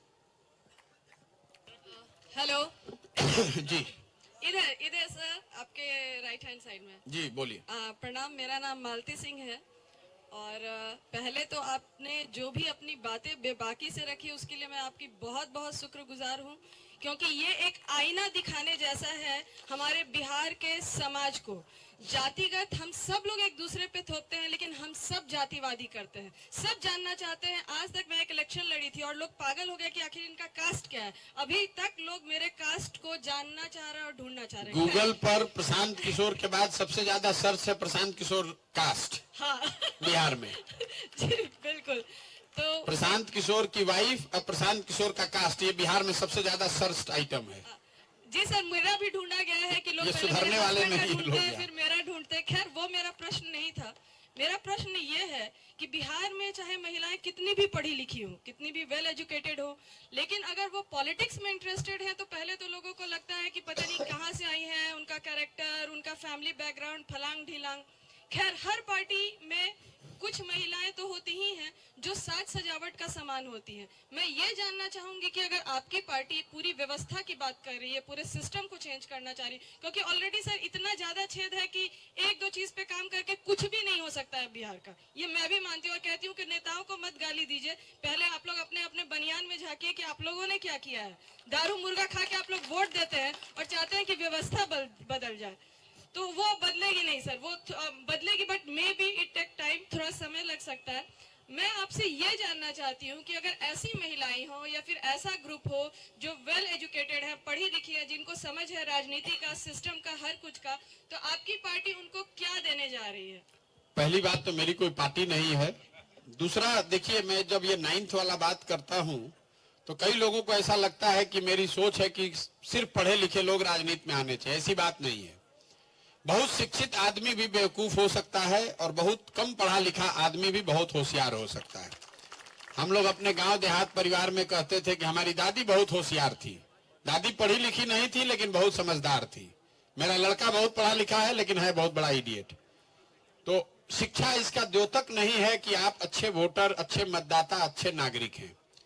शिक्षा सिर्फ आपको इतना ही करती है कि कोई भी इंफॉर्मेशन को, जानकारी को प्रोसेस करने में, उसको व्यक्त करने में आपकी क्षमता बढ़ जाती है। आपकी समझ नहीं उससे बहुत ज्यादा बढ़ती है, लेकिन आप शिक्षित हैं तो अपनी बातों को बेहतर तरीके से रख पाएंगे।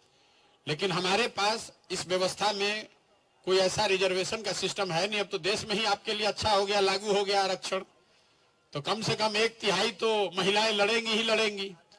तो ऐसे लोगों को ढूंढना ही पड़ेगा। लेकिन इसका एक जो दूसरा साइड है, आपने देखा होगा पंचायत में 50% महिलाओं की सीट रिजर्व है, लेकिन उसका असर महिलाओं के व्यवस्था पर नहीं पड़ा, उनका एम्पावरमेंट नहीं हुआ। उसमें कहीं ना कहीं महिलाओं का अपना भी दोष है। जैसे जिसको आप बनियान में झांकने के लिए कह रहे हैं, तो महिलाओं को भी अपने अंदर झांक कर देखने की जरूरत है। मुखिया बन गए हैं, राजनीति कर रहे हैं, लेकिन सामने कोई आता है, कहता है ना हमारा बेटा है यही करेगा अब आगे। तो जो पति मुखिया वाला कॉन्सेप्ट है, आपको भी थोड़ा जागरूक होना पड़ेगा। मान लीजिए यहाँ 200 आदमी बैठा है, तो इसमें महिला 15-20 है और बाकी 150 लोग पुरुष है। तो जब अगर आप समाज में निकलिएगा नहीं, अगर आप कुछ प्रयास करिएगा नहीं, तो हम अपने साथियों को बताते हैं कि 3-4 कैटेगरी के महिलाओं को जाकर संपर्क करो। एक, जो लोग यहाँ पर डॉक्टर हैं, क्योंकि वो घर से बाहर निकल गई हैं, समाज को रोज डील कर रही हैं। जो वकील हैं, जो शिक्षिका हैं, या जो समाज सेविका हैं, कम से कम इन 4 कैटेगरी की महिलाओं को निकालो, क्योंकि ये घर का चौखट से बाहर निकलकर इन्होंने अपनी पहचान थोड़ी बहुत कम या ज्यादा बनाई है। उन लोगों को ट्रेन करके, प्रशिक्षित करके, मदद करके आगे बढ़ाया जा सकता है। सीधे घर से निकालकर महिला को राजनेता बना देना, ये कहना अच्छा लग सकता है, लेकिन इतना आसान है नहीं जितना आप समझ रहे हैं। क्योंकि आपकी भी वो झिझक जो है वो खुलनी चाहिए। समाज में आकर बात करने की, समझने की, संघर्ष करने की वो क्षमता सब में है नहीं। लेकिन जहां तक हो सके, जहां महिलाएं मिलती हैं उस तरह का, उसको प्रश्रय दिया ही जाता है। हेलो, सबसे पहले सर आपको मेरा नमस्कार। हेलो हेलो हेलो सर, मैं आपसे ये जानना चाहता हूं कि सर आपने इन्हें जिताया, उन्हें जिताया, फिर आप उनके जरिए ही विकास की बात क्यों नहीं किए? आप खुद अपना पार्टी क्यों बनाना चाहते हैं? ठीक बात। आपने देखा होगा 2015 में हम बिहार आए तो हमने यहाँ पर नीतीश कुमार जी को जीतने में मदद करी। चुनाव जीतने की बात तो आपको याद है। आपको ये भी याद होना चाहिए कि उस प्रयास में हमने एक 7 निश्चय का प्रोग्राम भी बनवाया। ये तय किया गया कि बिहार में 18 से 35 साल के सारे युवा को, जिसको रोजगार नहीं है, उसको 1000 रुपया कम से कम महीना मिले, ताकि किसी को यहां से पलायन न करना पड़े। स्टूडेंट क्रेडिट कार्ड की एक योजना हमने बनवाई 7 निश्चय का। दूसरा निश्चय जो था कि 12वीं के बाद किसी भी बच्चे को पढ़ाई के लिए घर से पैसा न लेना पड़े, इसके लिए सरकार की गारंटी पर बैंक से 4% की ब्याज पर उसको ऋण मिले। जैसे किसान क्रेडिट कार्ड है, वैसे स्टूडेंट क्रेडिट कार्ड की बात। यह तय किया गया कि बिहार में हर घर में नल से पानी पहुंचे, क्योंकि 2015 में सिर्फ 3% घरों में ही पानी चापाकल से या नल से मिलता था। यह प्रयास किया गया कि बिहार के हर, चौथा जो उसका निश्चय था कि बिहार के हर घर से निकलने वाली नली को पक्कीकरण उसका किया जाए, उसको बड़े नाले से जोड़ा जाए और गांव या शहर से पानी को निकालने की व्यवस्था की जाए। मैं आपको इसलिए ये बता रहा हूं कि सिर्फ चुनाव नहीं जीता है, कार्यक्रम भी बनवाया और ये कार्यक्रम को लागू किया जाए। इसके लिए बिहार विकास मिशन और लेटरल एंट्री की बात भी करी कि दुनिया भर में जो सबसे होशियार लोग हैं उसको बिहार सरकार को हायर करना चाहिए, इंगेज करना चाहिए ताकि ये काम किया जा सके। लेकिन जो मैं काम पहले करता था उसमें मेरी एक लिमिटेशन ये थी कि हम चुनाव जिताए उसके बाद उस राज्य में नहीं आते। जैसे बंगाल में चुनाव जीत गए, अब हम बंगाल में नहीं जाते। इसको लेकर आप विवाद कर सकते हैं कि भाई आप चुनाव जिताए तो वहां क्यों नहीं रहते हैं, काम ने क्यों नहीं कराते हैं। हम लोग भी आपस में वाद विवाद करते रहते हैं। वो इसलिए नहीं करते हैं कि बहुत सोचने विचारने के बाद हमने ये पाया कि अगर चुनाव जिताने के बाद हम उस राज्य में रहेंगे तो हम एक ग्लोरीफाइड दलाल बनकर रहेंगे, क्योंकि हमने कॉन्स्टिट्यूशन का तो हमने संविधान की शपथ तो ली नहीं है, हम कोई मंत्री विधायक हैं नहीं, लेकिन हर आदमी जानता है कि यही आदमी सरकार बनाए हैं। तो जो विधायक आएगा वो मंत्री बनने के लिए पैरवी करने आएगा, जो अफसर आएगा वो पोस्टिंग के लिए आएगा, जो बिजनेसमैन आएगा वो ठेके के लिए करेगा। इसलिए हमने अपने जीवन में लक्ष्य रखा था कि 10 बरस सिर्फ बिहार में नहीं, बिहार में, पंजाब में, आंध्र प्रदेश में, तेलंगाना में, महाराष्ट्र में, दिल्ली में, तमिलनाडु और वेस्ट बंगाल में, इतने जगह पे हमने सरकार बनाने में कंधा लगाया है। चुनाव जीतने के बाद हम वहां एक दिन भी वापस नहीं जाते।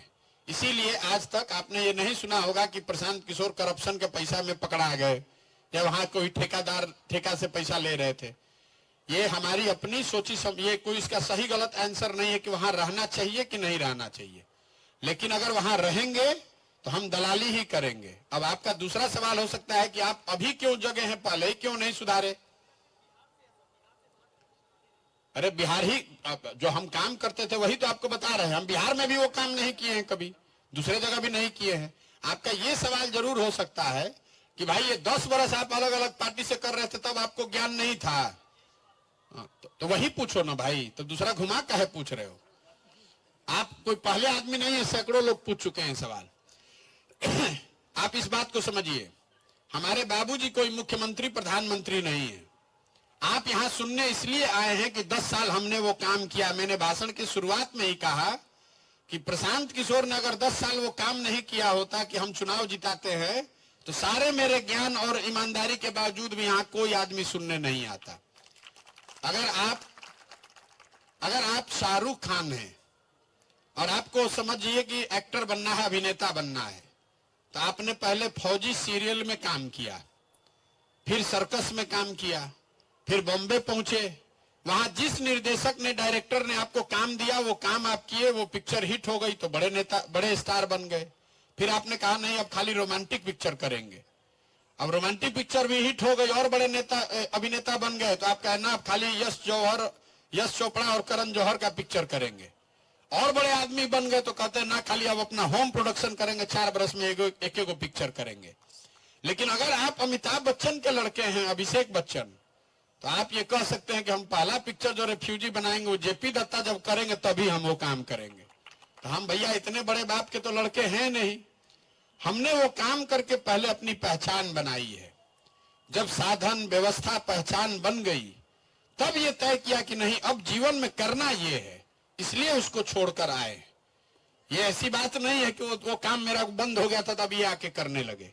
उस काम को हमने तब छोड़ा है जब उसके शिखर पर थे और ये तय किया कि नहीं ये काम बहुत हो गया, अब इतनी नाम, पहचान, व्यवस्था, संसाधन हो गया है, अब जाकर बिहार में वो काम करें जो सही में लोगों की जिंदगी को बदले। और सीख कर अभी आए हैं और आए हैं तभी लोग सुन रहे हैं। अगर हम आप मान लीजिए कि यही काम कीजिएगा तो आपको लोग पूछे ये कौन है भाई।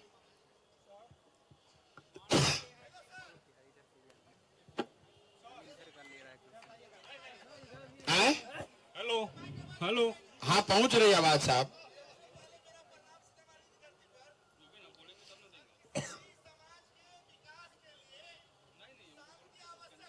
जी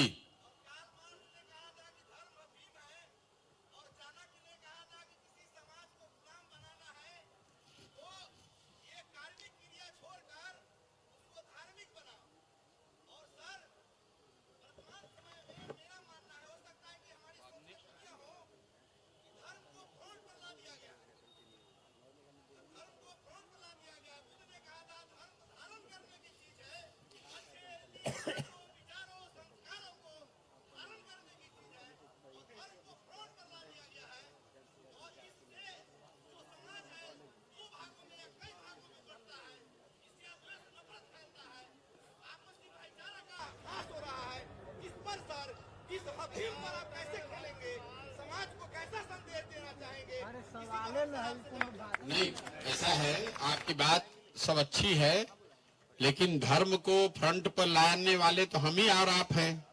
श्रीलंका से आदमी आकर तो ये कर नहीं रहा है।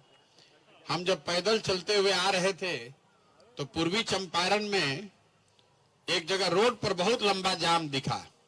तो हम लोग ऐसे पूछे, भाई इतना बड़ा जाम क्यों है?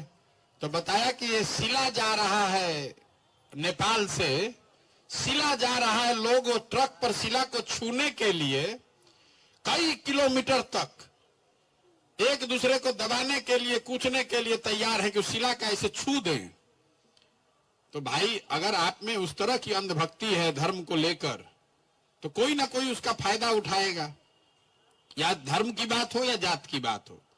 अगर आप सजग नहीं होंगे, आपने ठीक कहा कि धर्म तो आपकी आंतरिक बात है, धारण करने की बात है, चुनाव की बात है नहीं, लेकिन चुनाव के समय में तो हिंदू मुसलमान होगा ही होगा। अब ये आप पर है कि आप उसमें फंसते हैं कि नहीं फंसते हैं। और हर चुनाव में ये जरूरी नहीं है कि धर्म की का वो चस्का उतना ही लगे। किसी किसी चुनाव को आप कहते हैं भैया पोलराइज हो गया था, किसी चुनाव में वही समाज पोलराइज नहीं होता है। तो ये आप पर है, हमारे जैसे लोगों पर है, जो प्रयास कर रहे हैं कि समाज को पोलराइज न होने दिया जाए। अगर 4 आदमी इसको हिंदू मुसलमान करना चाह रहा है तो उसके पास कोई 6 गो हाथ 6 गो पैर तो है नहीं। हम लोग भी 4 आदमी संकल्प लेके चले कि नहीं, हम हिंदू मुसलमान नहीं होने देंगे। बंगाल में हम चुनाव जीत कर आए, कहां हिंदू मुसलमान हुआ? कोई हिंदू मुसलमान नहीं होता है। तो नेता जब हार जाता है तो झुट्टो कहानी कहता है कि इसलिए हार गए कि हिंदू मुसलमान हो गया। आप मान लीजिए कि बहुत बड़े भ्रष्ट नेता हैं, जमीन कब्जा किए हैं, मर्डर किए हैं, बदमाशी किए हैं, आप जनता का काम नहीं किए हैं। आप मान लीजिए कांग्रेस के नेता हैं या भाजपा के नेता, आप जाइएगा ऊपर तो कहिए, पूछेगा टिकट देते समय कि चुनाव जीत जाओगे ना? तो हाँ हाँ एकदम 2 लाख से जीतेंगे। आज रिजल्ट आया तो 2 लाख से हार गए। तो पूछता है क्या हुआ भाई, तुम तो कह रहे थे कि 2 लाख से जीतोगे। कहता है सर सब एकदम ठीक चल रहा था, 2 दिन पहले हिंदू मुस्लिम हो गया इसलिए हार गए। ये हिंदू मुस्लिम इतना होता नहीं है जितना हारे हुए नेता बताते हैं। थोड़ा बहुत उसका असर है, जैसे जात का असर है, धर्म का असर है, पैसे का असर है, लालू का डर है, भाजपा का डर है, वो सारी बातें हैं। लेकिन जितना सिंपल आप और हम समझते हैं, वोटिंग इतना सिंपल है नहीं कि खाली जाते पर वोट पड़ गया। अगर खाली जाते पर वोट पड़ गया तो नरेंद्र मोदी को बिहार में वोट कौन दिया भाई, ये बता दो। इतना आसान नहीं है। वोटिंग जो है ये कॉम्प्लेक्स प्रक्रिया है, कई चीजों को मिलाने के बाद पता चलता है कि किस चीज का कितना असर है। धर्म का उपयोग जो कर रहे हैं ये उनकी श्रद्धा है, आपके हमारी इच्छा है कि भाई धर्म का उपयोग न करो तो वो ज्यादा समाज के लिए अच्छा है। ठीक है साहब, अब इसको खत्म करें यार, नहीं तो पूरी रात भी चर्चा चल सकती है।